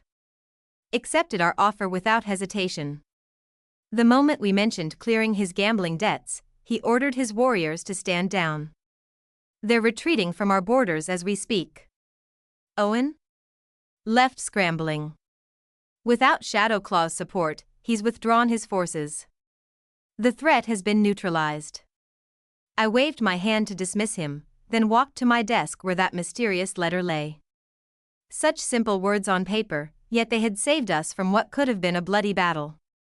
Who could have known such specific details about Owen's alliance? "I still can't believe you trusted an anonymous letter," Marcus said from where he stood by the door. I remembered how strongly he had argued against it when the guard first brought it to me, found tucked inside my morning bread delivery. It could be a trap, he had warned. But something about those carefully written words had felt true. The detailed knowledge it contained could only have come from someone who knew Owen's pack intimately. Owen's pack. Owen. Who have we received from the Iron Fang pack recently? I asked suddenly. Marcus frowned. Only the slave girl, Ariana. But surely you don't think. I was already moving to my records cabinet, pulling out the documents from her first day, the cleaning logs, the kitchen duty assignments, all bearing her signature. Holding them next to the anonymous letter, the writing was unmistakable. The slight curve of the Y's, the sharp angle of the test, they matched perfectly. Marcus, I said quietly. Bring me Ariana. Marcus raised his eyebrow at my request but asked no questions. As he left, I walked to the window, thinking about this slave girl who had captured my attention from the first moment. She was proving to be more fascinating with each passing day, but her motivations remained unclear. Why would she help us defeat her former pack? A soft knock interrupted my thoughts. Marcus guided Ariana in, and I noticed the dark circles under her eyes from her time in the dungeons. Something in my chest tightened at the sight, but I pushed the feeling away. Leave us, I told Marcus. Once we were alone, I held up the letter. Tell me, little wolf, do you recognize this? Her eyes widened slightly before she controlled her expression. Should I? The handwriting matches yours perfectly. I moved closer, watching her reaction. You knew exactly where the Shadow Claw warriors were hiding. You knew about Rafe's gambling debts. Knowledge that only someone close to Owen would have. She remained silent, but I saw her mind working behind those careful eyes. Why would you help us? I pressed. Why warn us about an attack from your former pack? They stopped being my pack long ago, she whispered in hidden pain. Is that all? I haven't slept much since. Her quiet weakness struck me hard. Any other slave would have cowered or begged for mercy, yet here she stood, barely able to keep her eyes open but facing my questions with simple honesty. For the first time in centuries, I felt an unfamiliar emotion, concern. "I have an offer for you," I said instead, dropping the letter on my desk. "I'm offering you a position as my advisor." The girl who had been barely standing suddenly straightened. "Advisor? Me? You've proven you have valuable information and the wisdom to use it well." I sat back in my chair. "You could be an asset to this pack." She hesitated. "I can't accept." I leaned forward. "I saved your life, you know. From the execution." She frowned in confusion, so I continued. "Those bruises on Katrina weren't from a guilty conscience. I had my guards bring her to me that night. I convinced her to tell the truth. I didn't mention the hours of interrogation it had taken, or how my wolf had howled at the thought of letting her die." "You knew I was innocent?" Her eyes snapped to mine. "I suspected. I wouldn't tell her how the mate bond had made me certain of her innocence. But I needed her confession to save you legally." "Why tell me this now?" She whispered. "Because I need you to understand something." I held her gaze firmly. "I don't trust easily, but I do reward loyalty. You saved many lives with that letter. Now let me offer you a real position of power and not just survival." She went quiet as she considered my words. I studied her carefully. While I didn't fully trust her yet, her strategic mind would be invaluable. "I'll do it," she said finally, "but on some conditions." I raised an eyebrow. "A slave making demands?" "Two simple requests," she continued bravely. "First, free Katrina. Change her sentence to labor instead of execution. She only wanted justice for her mother."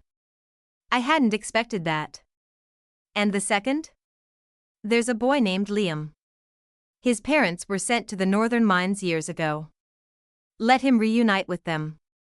I stared at her in surprise. Here she was, bargaining with the most feared king in all the territories, not for herself but for others. And that's when I knew I was in trouble. Because looking at her then, seeing the strength in her eyes despite her weakness, I wanted to give her anything she asked for. And I couldn't shake the feeling that by bringing her into my inner circle, I was either making the wisest decision of my reign or my deadliest mistake. I stood up from my bed, still feeling like I was living in a dream. Just yesterday, the Lycan King had agreed to my conditions without hesitation, freeing Katrina and helping Liam find his parents. I couldn't help myself. I started dancing around my small room, letting out a quiet laugh. My revenge against Owen felt both closer and further away now. Being the king's advisor would give me access to information I never imagined possible, but I'd also be watched more carefully than ever. A knock interrupted my thoughts.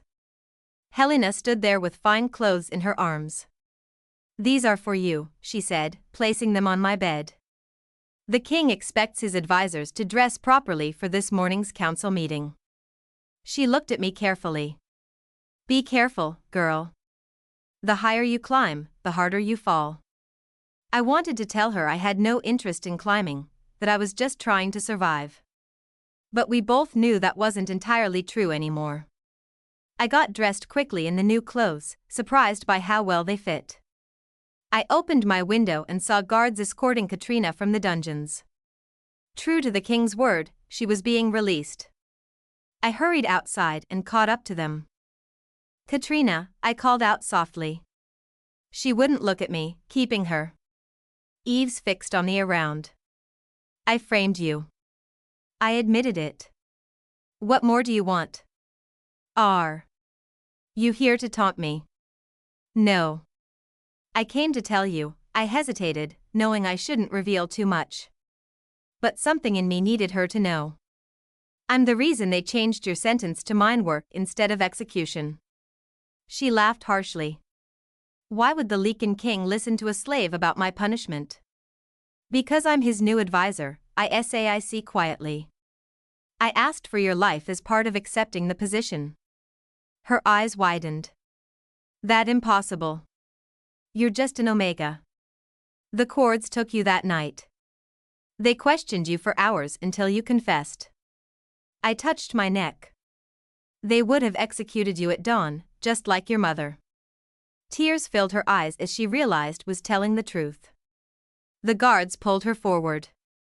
But she resisted. Why, she sobbed.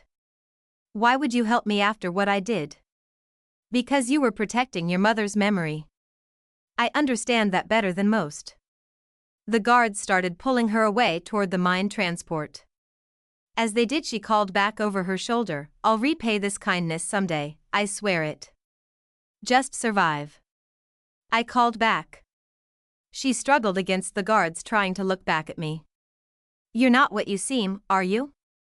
She shouted as they dragged her away. There's more to you than just a weak Omega. I watched as she was taken away and walked to the council chamber. Guards opened the heavy doors, and all eyes turned to me. The warriors who had once seen me as just another slave now watched with confusion and suspicion. The Lycan King sat at the head of a massive table. Without looking at me, he gestured to an empty chair at his right hand, a position of high honor. Marcus, his beta, sat at his left. Our newest advisor, the king announced simply, will be joining us from now on. Murmurs rippled through the room. Kept my eyes down as I took my seat. A warrior across the table sneered openly. My king, he said, with all due respect, how can we trust the counsel of a former slave? The king's voice dropped dangerously low. Are you questioning my judgment? The warrior paled. No, my king. Apologize. Good. Now, to business. The king unrolled a map across the table. The Shadow Claw warriors have withdrawn, but Owen won't stay quiet for long. We need to prepare. My heart skipped at Owen's name. This was my chance to prove my worth. If I may, I said quietly. All eyes turned to me again. Owen's main weakness is his pride. He'll want to save face after losing the Shadow Claw alliance. He'll act rashly, probably within the next full moon. The king studied me intently. Continue. He'll avoid the southern border now that it's proven vulnerable. I'd suggest watching the eastern passes. They're less defended, and he'll think we won't expect him there. Marcus leaned forward. She's right. Our eastern patrols have reported increased activity. The king nodded slowly. Double the eastern border guards. And send scouts to monitor all mountain passes. The meeting continued, and I spoke only when I had something valuable to add. With each comment, I felt the warriors' hostility slowly shift to grudging respect. Even Marcus began nodding at my suggestions. As the council dispersed, the king held me back. For a long moment, he just looked at me. Well done, he said finally. You proved your worth today. I bowed my head, ignoring how his praise made my wolf purr with satisfaction. Thank you, my king. Dante, he said suddenly. When we're alone, call me Dante.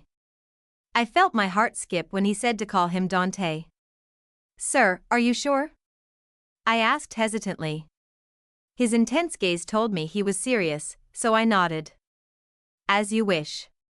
Dante. Before he could respond, the door burst open. Celine swept in, her face twisting when she saw me standing there. What did I just hear? She demanded. You're letting a slave call you by your given name? Have you lost your mind? Dante's face hardened. My decisions are not yours to question, Celine. But I'm carrying your heir. She pressed her hand against her belly dramatically. And now I hear you've given this slave a position as advisor? Something about the way she held herself, the way she emphasized her pregnancy felt off to me. I couldn't quite place why. Ariana, Dante cut through Celine's protests.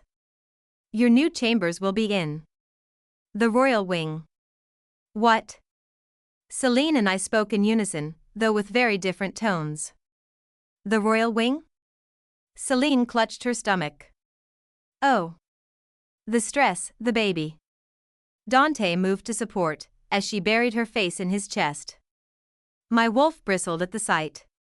I should go, I said quietly, turning to leave. As I turned to leave, Celine's voice stopped me in the hallway. You may have fooled everyone else with your innocent act, but not me. I faced her. I don't understand what you mean. She stepped closer. Keep playing pretend all you want. I'll uncover whatever you're hiding. And when I do, you'll wish you'd never set foot in the royal wing. I was tired of her threats, tired of pretending to be weak. I turned to face her fully, letting just a hint of my true strength show in my eyes. You know, Celine, I said softly, you seem awfully concerned about a mere Omega slave. Makes me wonder what you're really afraid of. I paused, watching her face pale slightly. But here's something to consider, maybe you should be more worried about your own secrets than mine. Her hand flew to her belly protectively, and for just a moment, real fear flashed across her face. Are you threatening me? She demanded. I gave her a small smile. I'm just an Omega slave, remember? I don't make threats. I turned to walk away, then looked back over my shoulder. But I do notice things. Interesting things. Like how you only seem to remember you're pregnant when Dante is watching. I left her standing there, her mouth open in shock. I'd just made a dangerous enemy even more dangerous, but I couldn't bring myself to care because I'd confirmed my suspicion. There was something very wrong with Celine's pregnancy story, and I was going to find out what it was. I stood by the window of my new chambers in the royal wing, still amazed by how much had changed in just 3 days. The warriors who once sneered at me now nodded respectfully when I passed. Even Helena had started treating me differently, though Celine's glares remained as poisonous as ever. A commotion in the courtyard caught my attention. Looking down, I saw Liam standing with 2 older werewolves. My heart warmed seeing his face light up as he hugged them. These had to be his parents. I rushed down the stairs, unable to contain my joy at seeing his dream come true. Hey, he called out. Come meet my parents. This is all because of you, isn't it? I smiled, not wanting to take credit for Dante's decision. But as I drew closer, something strange happened. I felt a kind of familiar connection, but I'd never met them before. This is my friend Ariana, Liam said proudly. She's the only one who was kind to me here. Ariana, his mother whispered, exchanging a look with her husband. Yes, I confirmed, suddenly uncomfortable under their gaze. I'm Ariana. The Lycan King himself arranged for us to meet, Liam continued excitedly. Can you believe it? After all these years. His father's eyes never left my face. Tell me, child, where were you born? I hesitated. The Iron Fang Pack was now known as an enemy of the Nightwalker Kingdom, but my origin wasn't a secret. The Iron Fang Pack, I admitted. By the Moon Goddess. Liam's mother gasped, grabbing her husband's arm. Mom? What's wrong? Liam asked in confusion. We can't be certain yet, his father said quietly. We need to be absolutely sure. What's happening? I demanded. Liam's father turned to his son. Liam, go inside for a moment. We need to speak with Ariana alone. After Liam reluctantly disappeared inside, they led me away from the main courtyard, despite my protests. We stopped in a secluded garden, hidden from view by tall hedges. What's this about? I demanded, my patience was already wearing thin. Why did you bring me here? They exchanged a look that made my wolf stir restlessly. Something was very wrong or very right, and I couldn't tell which was more frightening. Ariana, Liam's mother, stepped forward, her eyes filling with tears. We need to ask you something, and it may sound strange, but... She took a deep breath.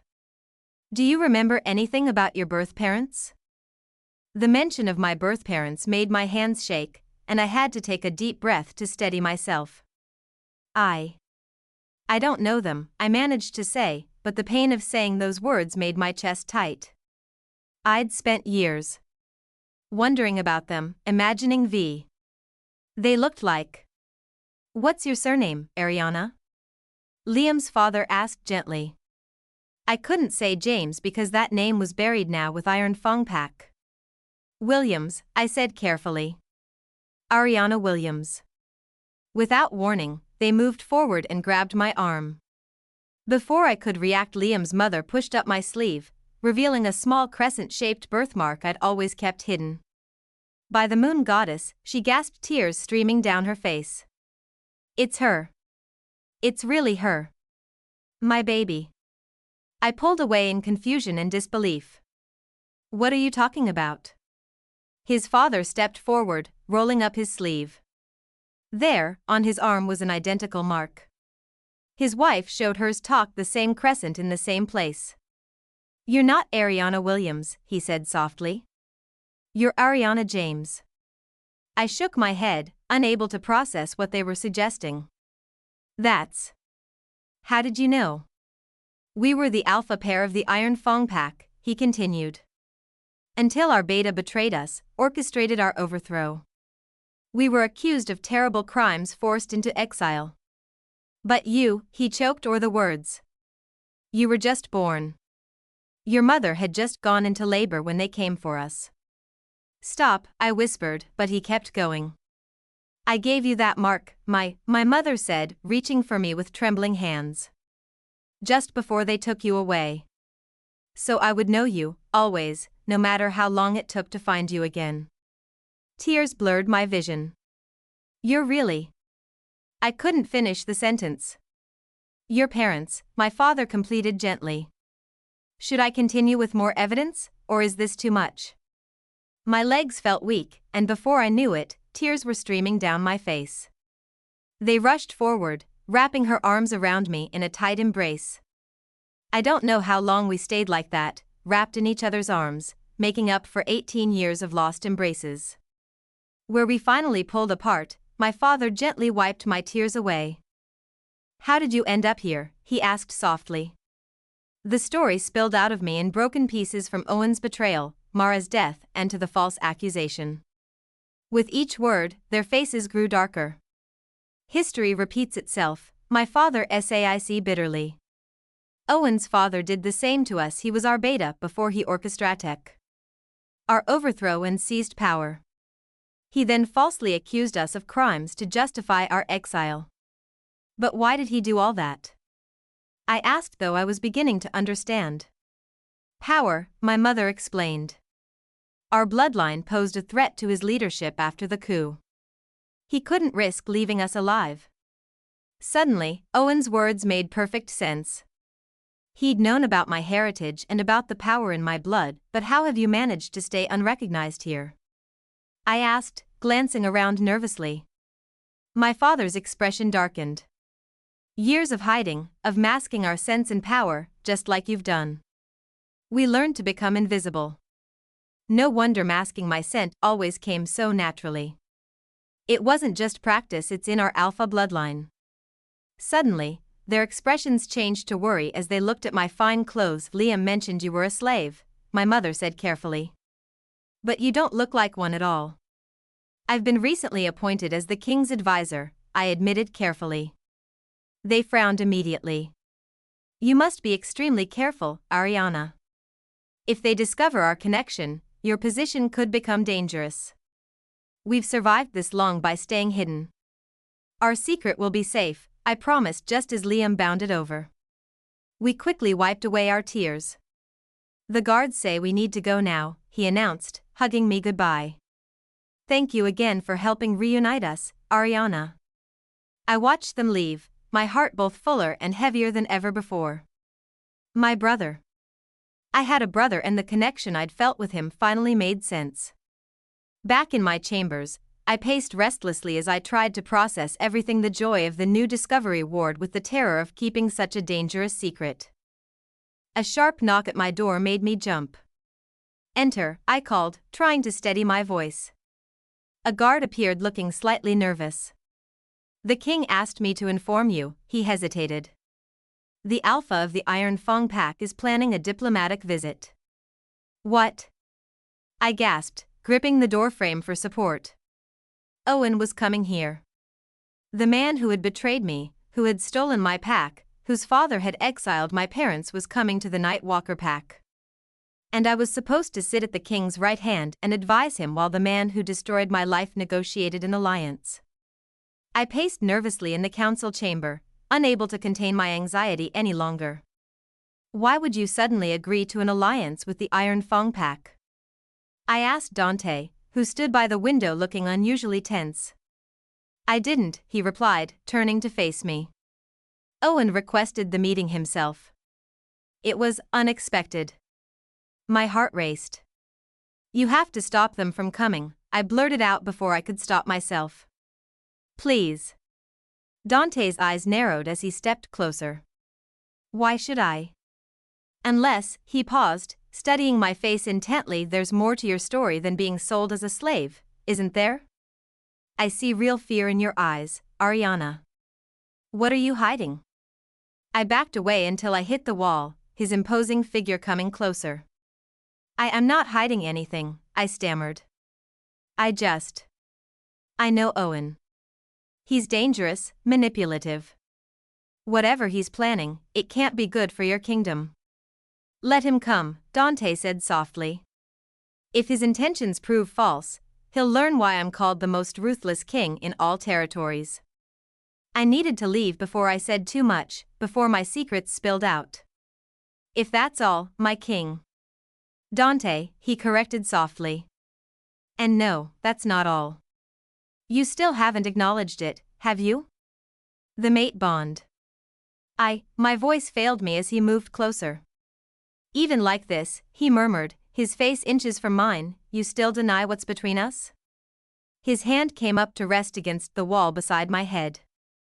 Or are you just afraid to admit it? I found myself staring at his lips, my body betraying me with its response to his nearness. King. Dante, you're. My protests died as his lips met mine. For one dangerous moment, I melted into the kiss. Wolf howled in triumph. His hand cupped my face gently and I found myself responding despite every rational thought screaming at me to stop. Then reality crashed back. I was here for revenge. I couldn't let myself get distracted, couldn't let myself feel these things. I pushed him away, my hands shaking. I'm sorry. I can't. I fled from his study, not stopping until I reached my chambers. Leaning against my closed door, I touched my lips that was still tingling from his kiss. What had I just done? The council chamber felt suffocating as Owen sat across the table, his eyes never leaving me. I kept my face carefully blank, though my wolf was snarling inside. This alliance could benefit both our territories, Owen began smoothly. Our combined strength would be formidable. Dante's voice cut through the air. You seem to have forgotten that I don't easily forgive my enemies. Or did you think I wouldn't remember your recent attempt to breach our borders? Ancient history, Owen waved his hand. We should look to the future, not dwell on past mistakes. The way he said mistakes while looking at me made my skin crawl. I gripped the arms of my chair tighter. Perhaps I should consult my advisor on this matter, Dante said suddenly. Ariana, what are your thoughts? My eyes dropped to his lips for a moment, remembering our kiss from earlier. Heat crept up my neck. I gathered my composure. I believe they've proven themselves unworthy of trust. We cannot risk an alliance with them. Owen's jaw clenched, but he kept his smile. Perhaps we should take a brief recess to consider all angles? You heard my trusted advisor. We are not agreeing to this alliance. This meeting is over. Dante growled. I excused myself quickly, needing air in the washroom. I splashed cold water on my face, trying to calm my racing heart. The door opened behind me and Owen's reflection appeared in the mirror. Ariana, he said softly, or should I say, my ex-little mate. Stay away from me, I growled, turning to face him. You've done well for yourself, he smirked. Advisor? Quite a step up from condemned prisoner. What do you want? Accept the alliance proposal, he stepped closer, or I'll expose everything about you. You can't, I lifted my chin up. If you expose me, the Lycan King will investigate. He'll discover the truth about Mara's death. True, he smiled coldly. But what about you? A fake Omega hiding her true nature? A murderer? Imagine the disgrace when they learn how you've deceived them all. Fear gripped my chest, but then a thought made me smile. You're forgetting something, I said sweetly. What's that? The Lycan King is my second chance mate.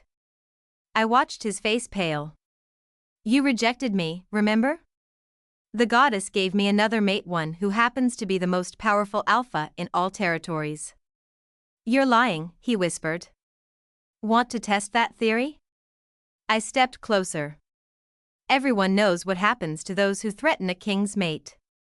I hadn't accepted the bond yet and probably never would, but Owen didn't need to know that.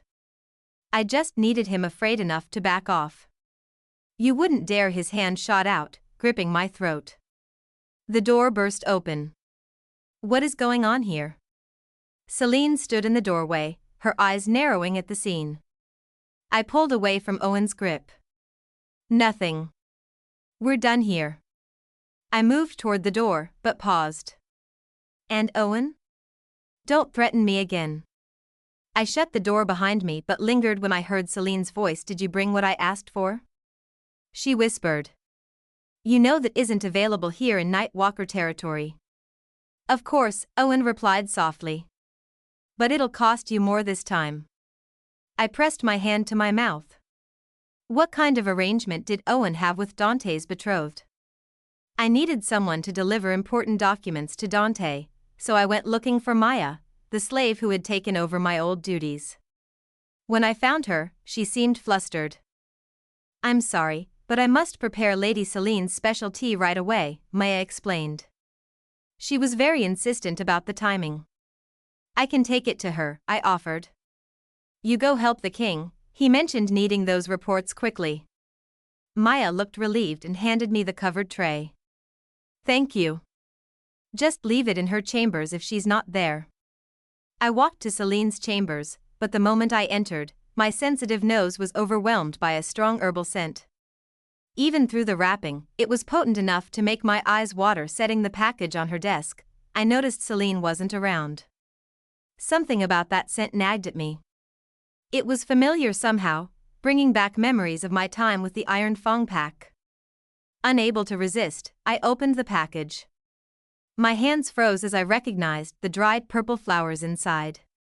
Moon's Delight, an extremely rare herb that only grew in Iron Fang territory. But what caught my attention wasn't its rarity, it was its purpose. This herb was known for one specific use, mimicking pregnancy symptoms. Suddenly everything clicked into place. Owen's meeting with Celine, how she only seemed pregnant when Dante was watching. It had all been a lie to secure her position.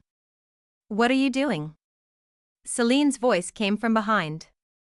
I turned slowly, holding up one of the purple flowers. Interesting choice of herbs. Tell me, how long have you been faking your pregnancy? Her face went white. You don't know what you're talking about. Don't I? Moon's Delight is quite rare, only grows in Iron Fang territory. And it's particularly good at creating false pregnancy symptoms. Celine's hand flew out to slap me, but I caught her wrist easily. Her eyes widened as she felt my strength, definitely not that of an Omega. You're not, she whispered. Took you long enough to figure that out, I said, still holding her wrist. You deceived everyone, she snarled, grabbing a crystal glass from her desk. I'll make sure the king knows exactly what kind of liar you are. She raised the glass to strike me, but before I could react, it shattered. I blinked in surprise to see Dante standing there. His hand had caught the glass before it could touch me. Are you okay? Dante asked. My heart skipped a beat when I realized he was asking me, not Celine. I couldn't remember the last time someone had protected me like this. I'm fine, I managed to say. Wait, Celine's eyes darted between us. Are you two mates? I stayed quiet, but my silence seemed to confirm her suspicions. That's why, she continued. That's why you saved her from the mines. Why you made her your advisor. Why you keep protecting her. She turned to Dante. Is this true? Yes, Celine, Dante replied calmly. She's my fated mate. What? Celine shrieked. And you haven't rejected her? Don't tell me you're actually considering. My choices are not yours to question, Dante cut her off dangerously. And don't you ever dare touch her again. I stood there, shocked by how fiercely he defended me. This powerful king who could end lives with a single command was standing between me and danger, protecting me. He turned to me and his eyes softened. What happened? Were you hurt? I looked at Celine, thinking about the moon's delight herbs I'd discovered. We now held each other's secrets, her fake pregnancy and my hidden identity. Neither of us could expose the other without risking ourselves. It's nothing, I said quietly. I'm fine. Dante gently took my arm and led me toward the door. His touch on my arm sent shockwaves through my body. Everything felt surreal, the way he defended me, how he admitted I was his mate. I couldn't process it all. 3 days later, I sat in my chambers, staring at a letter in my trembling hands. I'd read it so many times the edges were worn, but I still couldn't believe the words. Ariana, we need to talk. I know everything, your real secret, the true reason you came here. Meet me in the garden. My heart pounded as I made my way to the garden. The evening air was still, no sounds except for Celine's heartbeat. I found her pacing nervously near the rose bushes, wringing her hands. I wasn't sure you'd come, she said quietly. What secrets are you talking about? Demanded. Why am I here? Owen told me everything, she replied, making my blood run cold. About Mara's death, how he killed her and made you take the blame. But that's not why I called you here. I crossed my arms, fighting to stay calm. Then why did you? Because Owen is threatening me now too, she whispered, glancing around nervously. He knows about the fake pregnancy herbs. He's blackmailing me, demanding more and more payment to keep quiet. That's not my business, I said coldly, turning to leave. Owen has no evidence against me. You're wrong, Celine called after me, making me pause. He keeps evidence of everything in a small wooden box, proof of my fake pregnancy and documents about your true identity. I froze mid-step. So what exactly are you suggesting? We both have secrets we need to protect, she said desperately. And right now, I need your help because I can't afford my secret getting out. Yeah, you can have the Lycan King to yourself, but if my fake pregnancy is revealed, she shuddered. I can't imagine the disgrace I'll face, especially from the pack who has always worshipped me. Looking at her, I saw real fear in her eyes for the first time since I'd known her. Fine, I said reluctantly. How do we get to it? You have no access to his room. A small smile crossed her face as she pulled something from her pocket. I have a duplicate of his key. I stole it from the maid who cleans his room. She always takes a nap after lunch. All I need from you is to help me distract the cords and keep watch while I retrieve it. It made almost too much sense. If I wasn't the one taking the documents, there would be less risk to me. We walked together toward Owen's chambers, but as we turned the corner, my heart skipped. At least 20 cords stood outside his door. You didn't mention there would be this many guards, I hissed at Celine. I didn't know, she whispered back. This isn't normal. A scream pierced the air from inside Owen's room. It was a voice I knew all too well. Liam. Liam's inside. There's smoke. I shouted. What? Celine gasped. I rushed toward the guards, but they pushed me back roughly. Please, my brother is inside. Let me through. Brother? Celine's eyes widened. He's your brother? I didn't care anymore about keeping secrets. All that mattered was saving Liam. When the guards still wouldn't budge, something inside me snapped. For the first time since arriving at the Nightwalker pack, I knew I had to use my true strength. Taking a few steps back, I channeled all my power into the ground. The floor trembled and cracked, making the guards stumble and fall. They stared in shock as I pushed past them with strength. The reinforced door stood no chance against my alpha power. I broke through it like it was made of paper and rushed inside. There was Liam, tied to a chair, eyes wide with shock at my display of power. What happened? Why did they do this to you? I rushed toward him. He shook his head frantically, trying to warn me, but it was too late.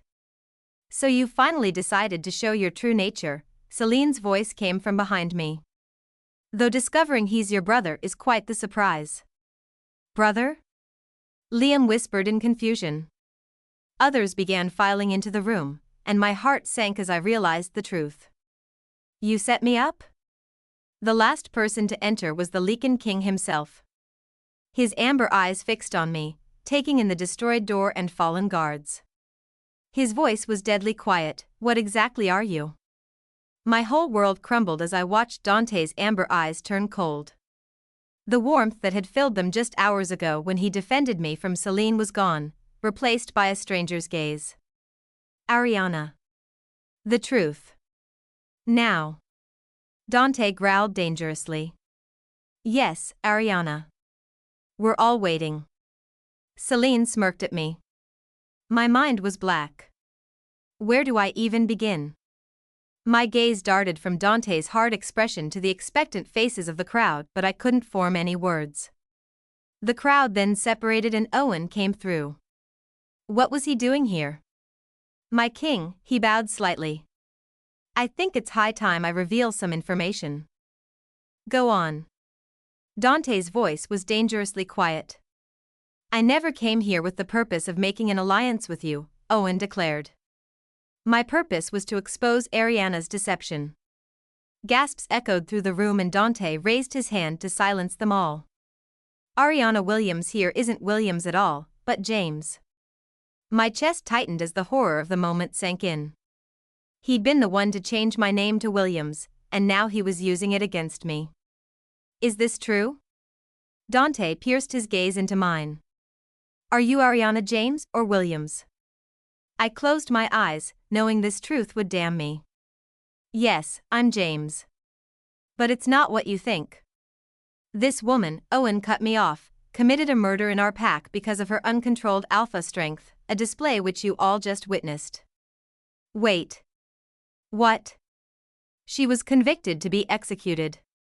But because she was my mate, I couldn't watch her die.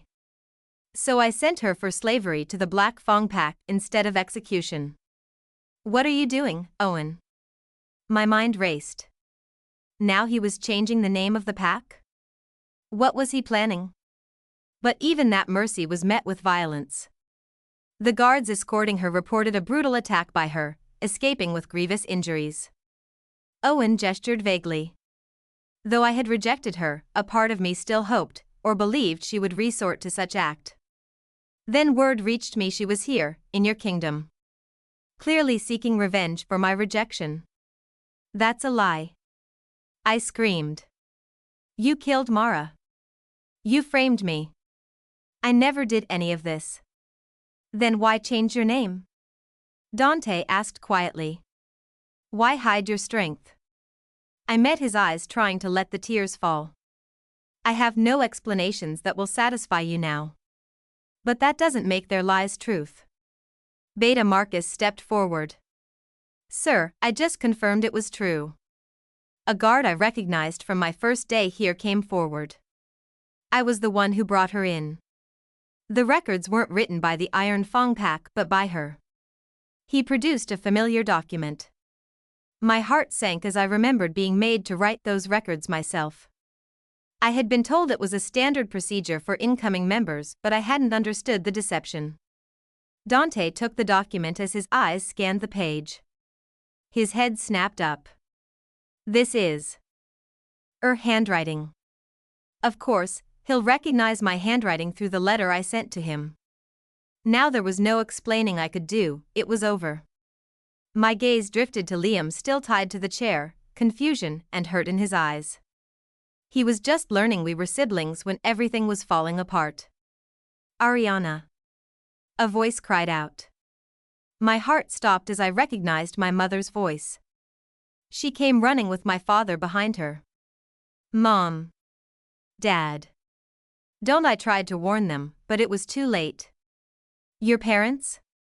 Owen's eyes lit up. Wait.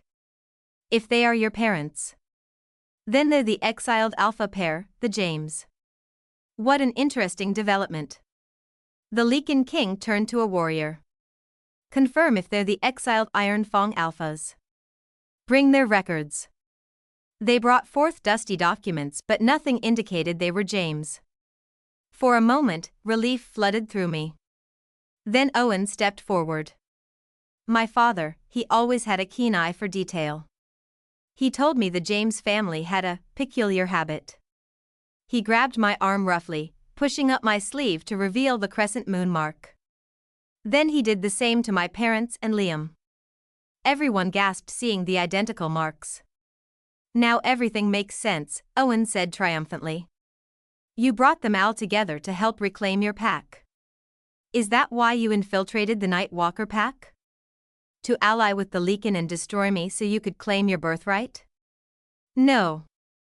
I looked desperately at Dante. This isn't true, everything said is being twisted. Is that why you arranged Liam's reunion? Dante's voice was filled with pain. I thought it was kindness, but no, it was to bring your family together. To reclaim your pack. His eyes met mine, filled with hurt. Was anything real? Or was I just another piece in your revenge plot? Your Majesty, Owen pressed, she's been using you to position herself for revenge. Working her way into your confidence. Becoming your advisor. Stop, Dante commanded. His voice breaking slightly. He looked at me one last time, and I saw resignation replace the warmth that used to be there. I trusted you, Ariana. I defended you. He stopped himself. Everything I did was for this pack, I pleaded. I never meant for it to be like this. Every word you speak now only proves your quilt, Dante said coldly. You've betrayed not just my trust, but this entire kingdom. Celine stepped closer to him, touching his arm possessively. I tried to warn you about her, she said softly. And now, with the choosing ceremony approaching. I wanted to scream about her fake pregnancy, but I realized how perfectly they'd planned this. Any accusation I made now would just look like desperate lies from an exposed traitor. Take them to the holding cells, Dante ordered, turning away. All of them. I need time to decide their fate after the choosing ceremony. Suddenly, there was a loud crash of breaking glass. Everyone whirled around to find Liam gone. He must have inherited our family's strength too. Find him. Dante roared. As guards dragged us away, Celine approached me with a victorious smile. See? I told you I always win. You lied, you manipulated everything, I spat back. She leaned in close. No one will believe you now. Scream all you want about my pregnancy. Too bad you'll have to watch while I get married to your fated mate. Rage surged through me and I lunged forward, getting close enough to whisper in her ear, you might have one now. But lies always come to light eventually. The guards yanked me back roughly, separating me from my parents as they wrapped us in burning silver chains. I caught one last glimpse of Dante, but he turned away. The sight pierced my heart more painfully than any silver chain could. Do not take them to the prison or dungeons, he commanded in a cold voice. Take them to the mines. The deepest level. As they dragged us through dark corridors and down endless stairs. I felt history repeating itself again. The worst part was, I couldn't even blame him for believing it. Owen and Celine had orchestrated everything perfectly, making the truth look like lies and lies look like truth. I had no way to prove otherwise. I looked at my parents, their faces lined with worry but still strong. Here I was, being dragged into darkness for the third time because of crimes I didn't commit. But this time was different. This time, I wasn't alone. I was with my parents, my long-lost family. I reached for the iron bars but quickly yanked my hand back, hissing at the burning sensation. I kept forgetting these weren't ordinary prison bars, they'd been triple-laced with silver, knowing our family's strength. Defeated, I slumped back against the cold stone wall. My parents moved to the front of the cell, exchanging worried glances before Mother spoke softly. "We've been meaning to ask you something, dear." She hesitated, looking at Father before continuing. "Did you really do all those things they said about you?" My heart clenched. "You don't believe me either?" "If even my own parents don't believe me, then I truly am doomed." "Of course we believe you," Father said quickly, his voice firm. "It's just the way everything was connected. I didn't do it." "Father. Mother." "None of it," I whispered, fighting back tears. Mother broke down crying. "And now Liam. We lost him for so many years, and just when we thought everything would be all right," she covered her face with her hands. "He's out there somewhere, maybe dead in the desert. My baby is still so young." Guilt crushed my chest. None of this would have happened if not for my desire for revenge. If I'd just accepted my fate as a slave, everyone would be safe. But now my parents were imprisoned, and Liam might be. Suddenly, an idea struck me. I turned to my parents. "Can't you mind link him? See where he is, if he's okay?" Father sighed. "We've thought of that, but," he glanced at Mother, who was trembling with fear of what we might discover. I moved closer to her. "We have to try. We need to know he's safe." They looked at each other and then turned to me. "You do it," they said in unison. "What?" "I don't know how," I protested. "I've hidden my true nature for years. I've never even tried mind linking." Mother took my hand through the bars separating our cells. "Maybe that's why the moon goddess brought us together, so we could teach you." I took a deep breath. "Okay. Teach me." They guided me through the process. How to focus my energy, reach out with my mind. I failed 3 times, growing more frustrated with each attempt. On the 4th try, I took a deep breath, closed my eyes, and concentrated on Liam's essence. "Liam? Are you there?" Static filled my mind, then silence. Finally, his voice came through. "Yes. Yes, I'm here." I gave my parents a thumbs up, and they smiled with relief. "Where are you? Are you safe?" His response came through broken and breathless. I could sense his fear. "I'm in the woods, going to Wrongfully." "What?" "No, that's too dangerous." The connection cut off abruptly. I tried again, but there was nothing but silence. Turning to my parents, I said, "He's heading to Iron Fong Pack." "We have to," Mother started, but heavy footsteps interrupted her. I moved to the front of our cell to find Owen standing there. "How are you enjoying your accommodations?" he taunted. "Sorry, it's a big change from your advisor chambers."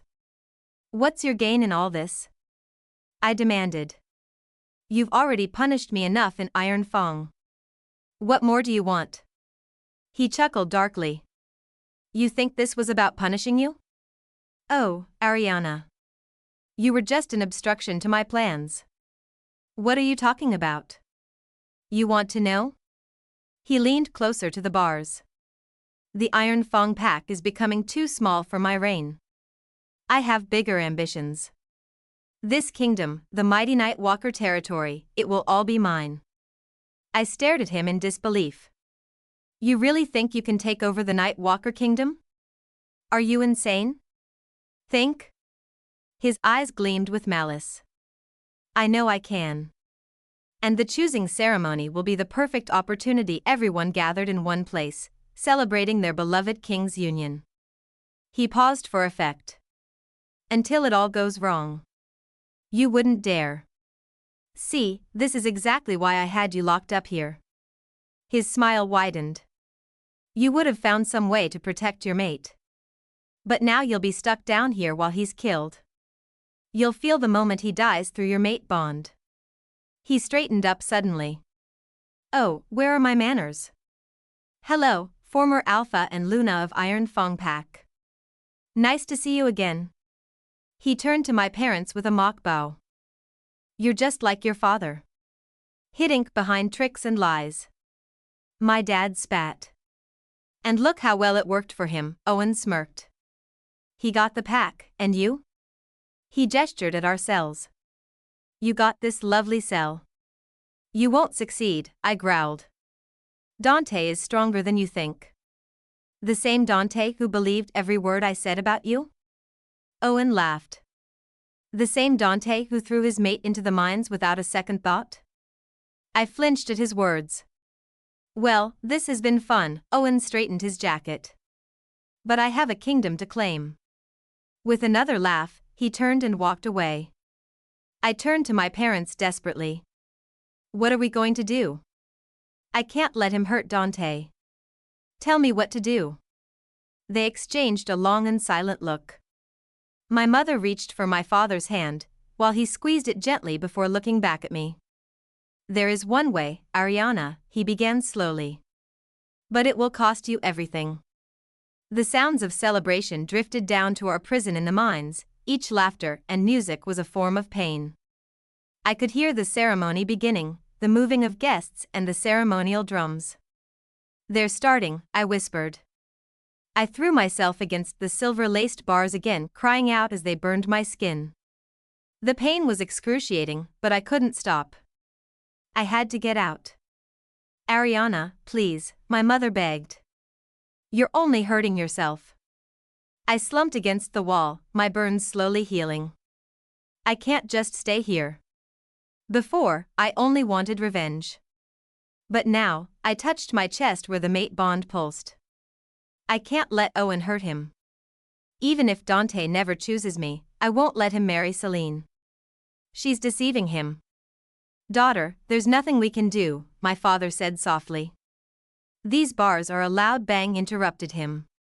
We heard shouts and thuds, followed by the sound of bodies hitting the ground. 2 warriors collapsed into view. Unconscious. That was too easy, a familiar voice said. Katrina came from the shadows, holding a small pouch. Katrina?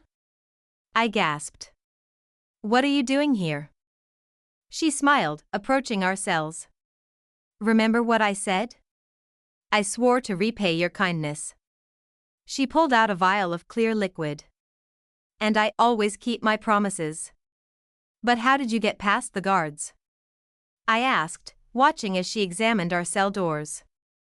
Wolfsbane powder, she explained, pointing to the unconscious guards. They'll wake up soon enough. Her eyes fixed on the door hinges. The bars might be silver-laced, but these hinges, they're just iron. She uncorked the vial. This acid is what we use in the mines. It'll eat right through these hinges. How do you know all this?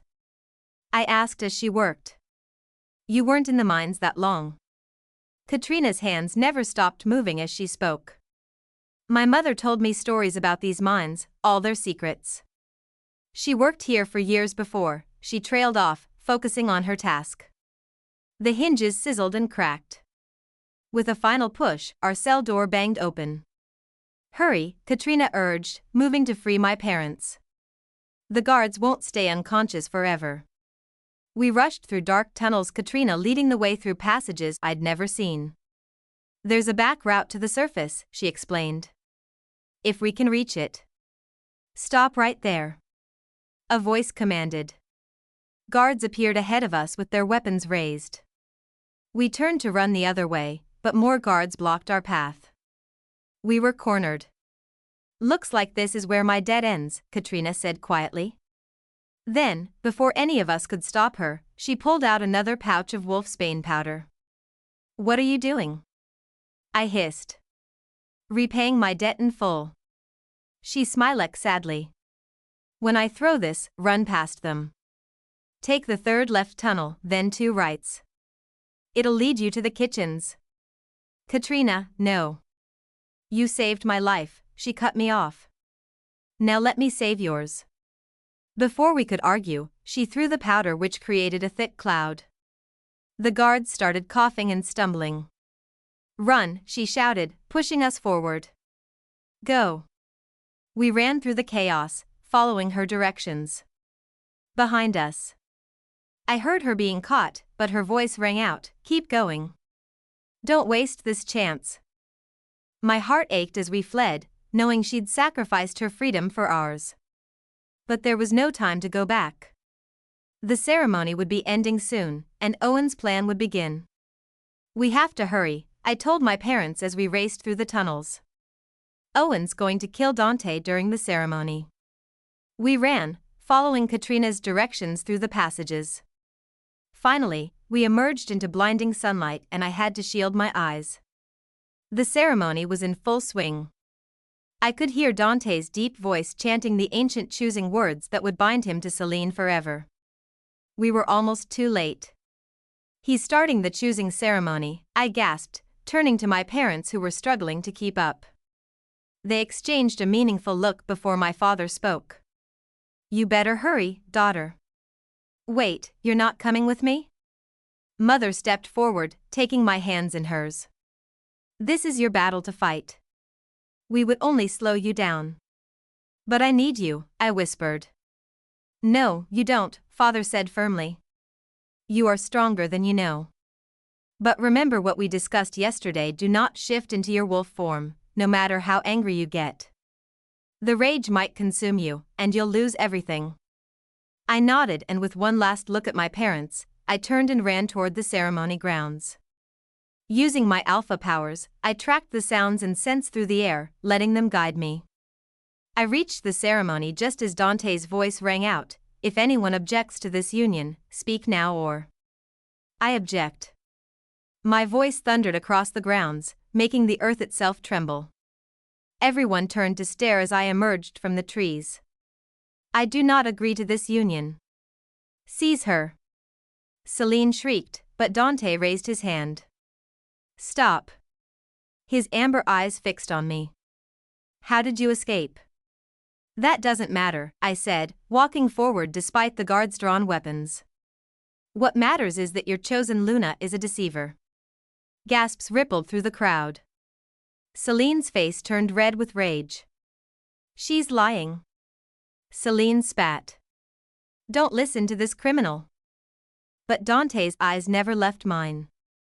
"Go on," he said quietly. I took a deep breath. "Your Luna is not pregnant. She never was. She's been using herbs from the Iron Fang territory to fake the symptoms." The crowd erupted in whispers. Dante's jaw tightened. "That's a serious accusation. Do you have proof?" My heart sank. In my rush to stop the ceremony, I hadn't thought to grab the moon's delight herbs as evidence. I. See? Selene laughed triumphantly. "She has nothing. She's just trying to ruin." "I have proof," a voice rang out across the ceremony grounds. We all turned toward the sound. My heart nearly stopped. It was Liam, and he wasn't alone. Next to him stood Cynthia, my former best friend who betrayed me, the one Owen made Luna instead of me. Dante's deep voice cut through the silence. "Who are you?" Cynthia stepped forward. "I am the Luna of the Iron Fang Pack. And I have something you need to see." She walked closer, pulling documents from her bag. "I found these records of transactions between my mate, Owen, and many others. Including this one." She held up a paper. Beta Marcus went to collect it. His eyes widened as he read. "According to this, Lady Selene has been collecting Moon's Delight herbs monthly. The last transaction was just last month." "That proves nothing," Selene shouted, but I could see fear in her eyes. "Maybe not alone," Maya's voice came from the crowd. She pushed through to the front and I could see her hands shaking. "But I can confirm it. I'm the one who serves Lady Selene this special tea every morning. It's been my daily duty since I started working here." Selene's face turned red. It's medication. I need it for my health." I didn't even know it could mimic pregnancy symptoms. Just then, Helena pushed through the crowd. My old overseer held up a small leather-bound book. My king, I've kept records of every slave's duties in this castle, including the exact time Lady Selene started requesting this special tea. She opened the book. It was the day before she announced her pregnancy. No. It has to be coincidental, Selene screamed. I know nothing about this. This is a conspiracy. There's one way to know for sure, Beta Marcus said. He turned to Dante. My king, as you know, a healer can detect a true pregnancy through their magic. Shall I summon the pack healer? Dante nodded slowly. Do it. No. Selene screamed. She turned to run, but guards blocked her path. The pack healer, an old woman, approached Selene. This won't hurt, dear. Just stand still. The healer placed her hands over Selene's stomach. Her eyes closed in concentration. After a moment, they flew open. There is no child, she announced. There never was. I watched as Selene's face turned from white to red. She started screaming and pulling at her hair. No, no, and no. This can't be happening. She fell to her knees, her white ceremony dress getting dirty. You can't do this to me. Dante's voice was cold when he spoke. The ceremony is cancelled. I will not mate with someone who has deceived me in this entire kingdom. Selene jumped up, her eyes wild. You can't cancel it. Remember our pack alliance? Your kingdom needs my pack's strength. She grabbed his arm. You promised. Take her away, Dante ordered, pulling his arm free. Lock her in the cells in the dungeons. As the guards dragged her past me, Selene's eyes filled with hate. Wait. What about her? She pointed at me. She's still guilty. She's a murderer. A traitor. She tried to infiltrate your kingdom. My heart sank. She was right. I had no way to prove my innocence. I didn't come here to clear my name, I said quietly. I just couldn't let you trick him into marriage. Actually, Cynthia's voice rang out, I have proof of Ariana's innocence. I stared at Cynthia as she said those words, hardly believing what I was hearing. Her eyes met mine, filled with so much regret and sadness. I kept this hidden for too long, Cynthia said, reaching into her bag. She pulled out a silver pendant, and my heart stopped. I recognized it immediately. It was Mara's pendant, the one she always wore. On the day she died, I discovered something about this pendant. It wasn't just jewelry, it was a recording device. Her hands shook as she held it up. And it captured everything that happened that night. My heart pounded as she pressed a small button on the side of the pendant. Suddenly, Mara's voice filled the air. Sir, I'm telling you, I saw her shifting. She's not an Omega, she's an Alpha, just like her father. Owen's voice came next, angry and threatening. How many times have I told you not to mention this again? I just want her to stop being humiliated by the pack. They should know who she really is. Mara protested. Just when I thought everything was perfect. Owen's voice grew darker. You want to ruin everything for me? My father made sure to eliminate them so they wouldn't become a threat to his reign. Now you want to reveal that Ariana carries their power? That she could threaten my position? Wait, your father framed them? Mara's voice was shocked. Then you shouldn't have discovered this. Now you leave me no choice. There was a scream and then silence. The recording ended. Everyone in the ceremony grounds looked stunned. I could barely breathe as Cynthia spoke again. Cynthia turned to face Evrion. Owen framed Ariana because she was a threat to his power.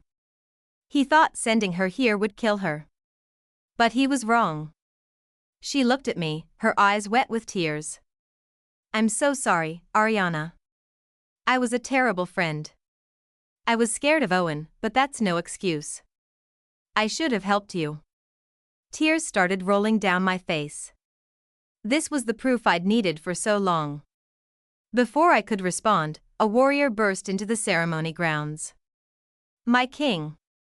Owen is not in his quarters. He's disappeared. Find him. Dante ordered. Search everywhere. I ran to Cynthia and hugged her tight. Thank you, I whispered. I thought I'd lost you forever. She hugged me back tightly. I should have been braver sooner. Can you ever forgive me? I pulled back and wiped my tears. You're here now. That's what matters. I turned to Liam, who was watching with a small smile. How did you do this? How did you find Cynthia? When I escaped, I knew I had to help somehow, he explained. I remember Eku talking about the Iron Fang pack, so I went there. I found Cynthia, and when I told her you were in trouble, she showed me the pendant. She'd been keeping it safe, waiting for the right moment. I hugged Liam tightly. Thank you for being so brave. You risked everything to help clear my name. That's what family does, he replied with a small smile. Just then, I felt Dante's eyes on me. The ceremony grounds grew quiet as everyone waited for his judgment. My heart pounded as he opened his mouth to speak. Ariana. He started, but a sudden scream cut him off. Celine had broken free from the guards. She darted away, but Dante's voice rang out, "Stop her. She might know where Owen is." Before anyone could move, another scream pierced the air. I looked at Dante and saw something I'd never seen before: fear in his eyes. Something was terribly wrong. Everyone, get back to the castle, he commanded. Now. But it was too late. Dark shapes emerged from all sides, surrounding us. Owen stood at their head, leading what looked like hundreds of warriors. Did you really think I'd let you have a happy ending? Owen's voice rang out. The Nightwalker kingdom falls today. Attack. The battle started instantly. People screamed and bodies started falling. I grabbed Liam's hand and pulled him to a corner, trying to keep him safe. The sight of all the killing made my stomach turn. I wanted desperately to help, but I remembered my parents' warning from the night before: if I shifted while angry, the rage would take over. I could destroy everything and everyone in my path. But as I watched more people fall, I knew I had no choice. I had to help defend this kingdom, my new home. Making my decision, I stepped forward. For the first time in the Nightwalker kingdom, I let my wolf free. The transformation was instant. My wolf was huge and bigger than any normal wolf. Anger radiated from me in waves. Everyone stopped fighting for a moment, staring at my enormous wolf form in amazement. But there was no time for wonder. I launched myself into battle, and the first enemy warrior I reached was torn apart instantly. I couldn't control my rage anymore. Consumed me completely. Ariana, stop. I heard my parents screaming. You're losing control. But their voices seemed far away because all I could feel was anger. One by one, I tore through Owen's warriors, showing no mercy. Enemy after enemy fell to my claws and fangs. Then I spotted Celine running away. With a growl that shook the ground, I chased after her. She screamed as I caught up and my claws slashed across her back. I raised my paw for a second strike, one that would surely kill her. Stop. Dante's voice reached deep into my soul. I felt the anger slowly draining away as I shifted back to my human form. Looked around and gasped at what I'd done. Bodies of enemy warriors lay everywhere, none had survived my attack. Suddenly, I saw a movement. Owen was running toward Dante with a knife raised high. Without thinking, I ran forward and threw myself between them. I felt sharp pain in my chest as the knife meant for Dante struck my heart instead. Pain exploded through my body as I collapsed onto Dante's knees. No, no, no! Dante shouted, gathering me in his arms. The knife must have been poisoned as the pain was too intense. I tried to speak, but no words came. The last thing I saw was Dante's amber eyes filled with tears as darkness took me. I blinked my eyes open slowly. White walls came into focus, and I could hear people moving around. I was in some kind of hospital room. It's been 30 days now, I heard Dante's worried voice nearby. Why hasn't she woken up?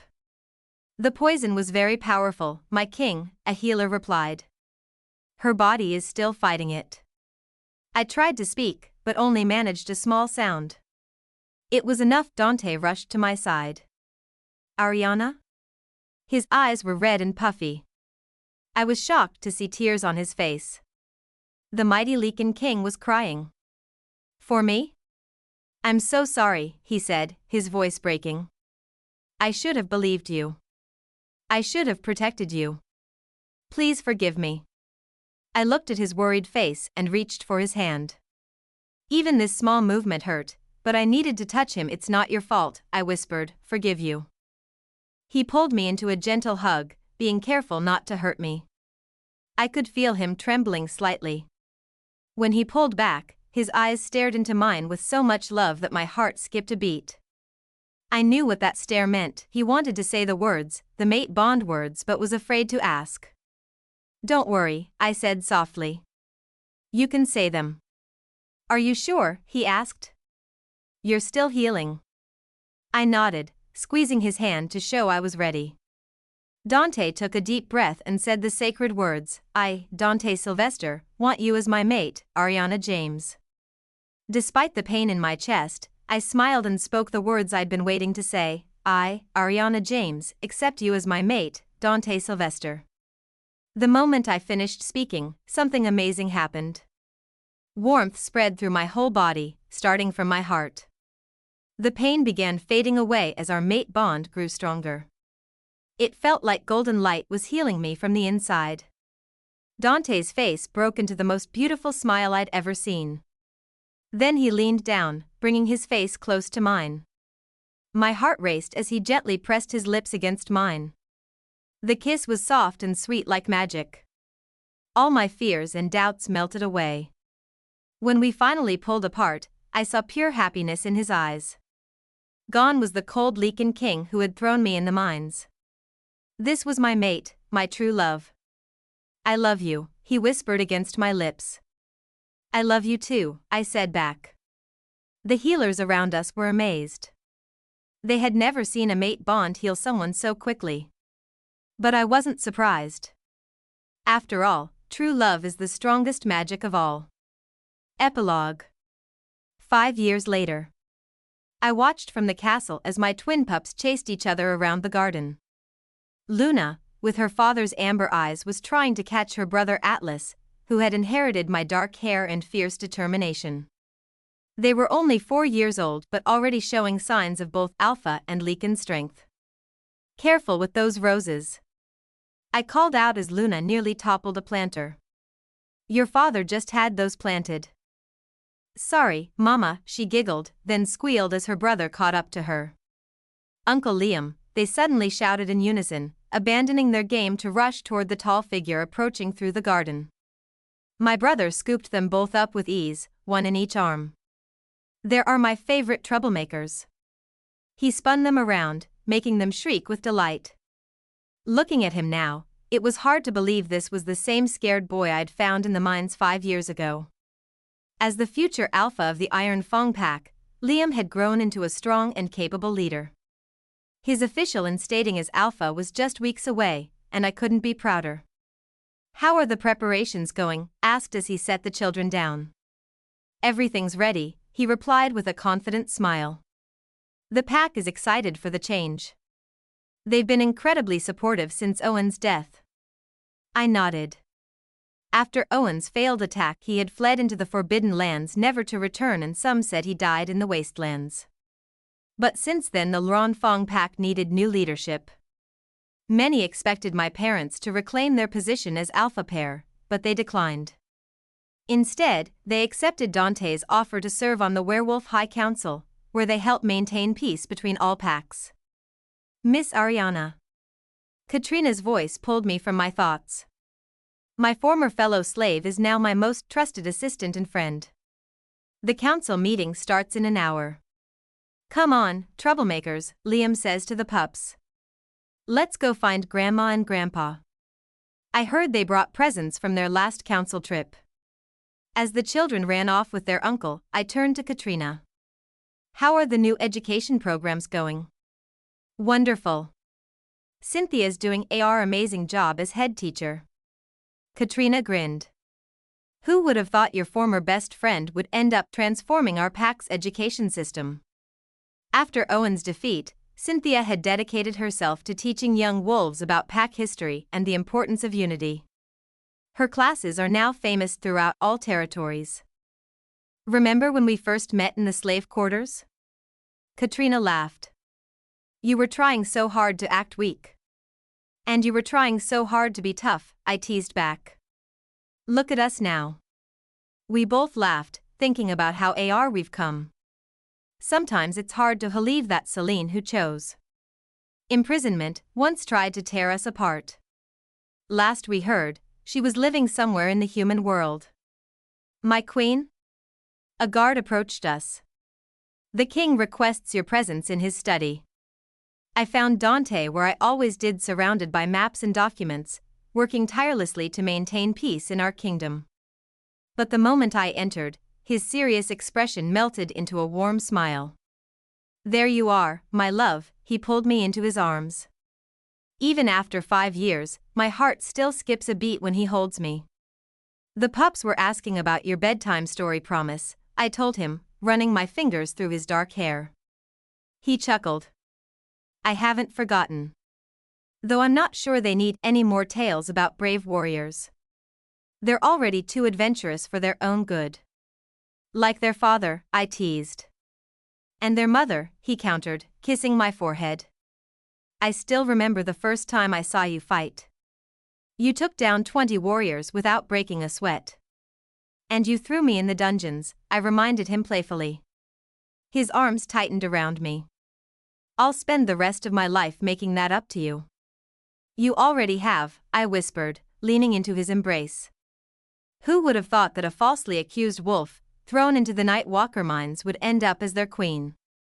But here I stand, proof that destiny works in mysterious ways. The Nightwalker kingdom flourished under our rule and our pups grew strong knowing only peace. Sometimes the worst beginnings lead to the most beautiful endings. Today's story is over, thank you all for listening.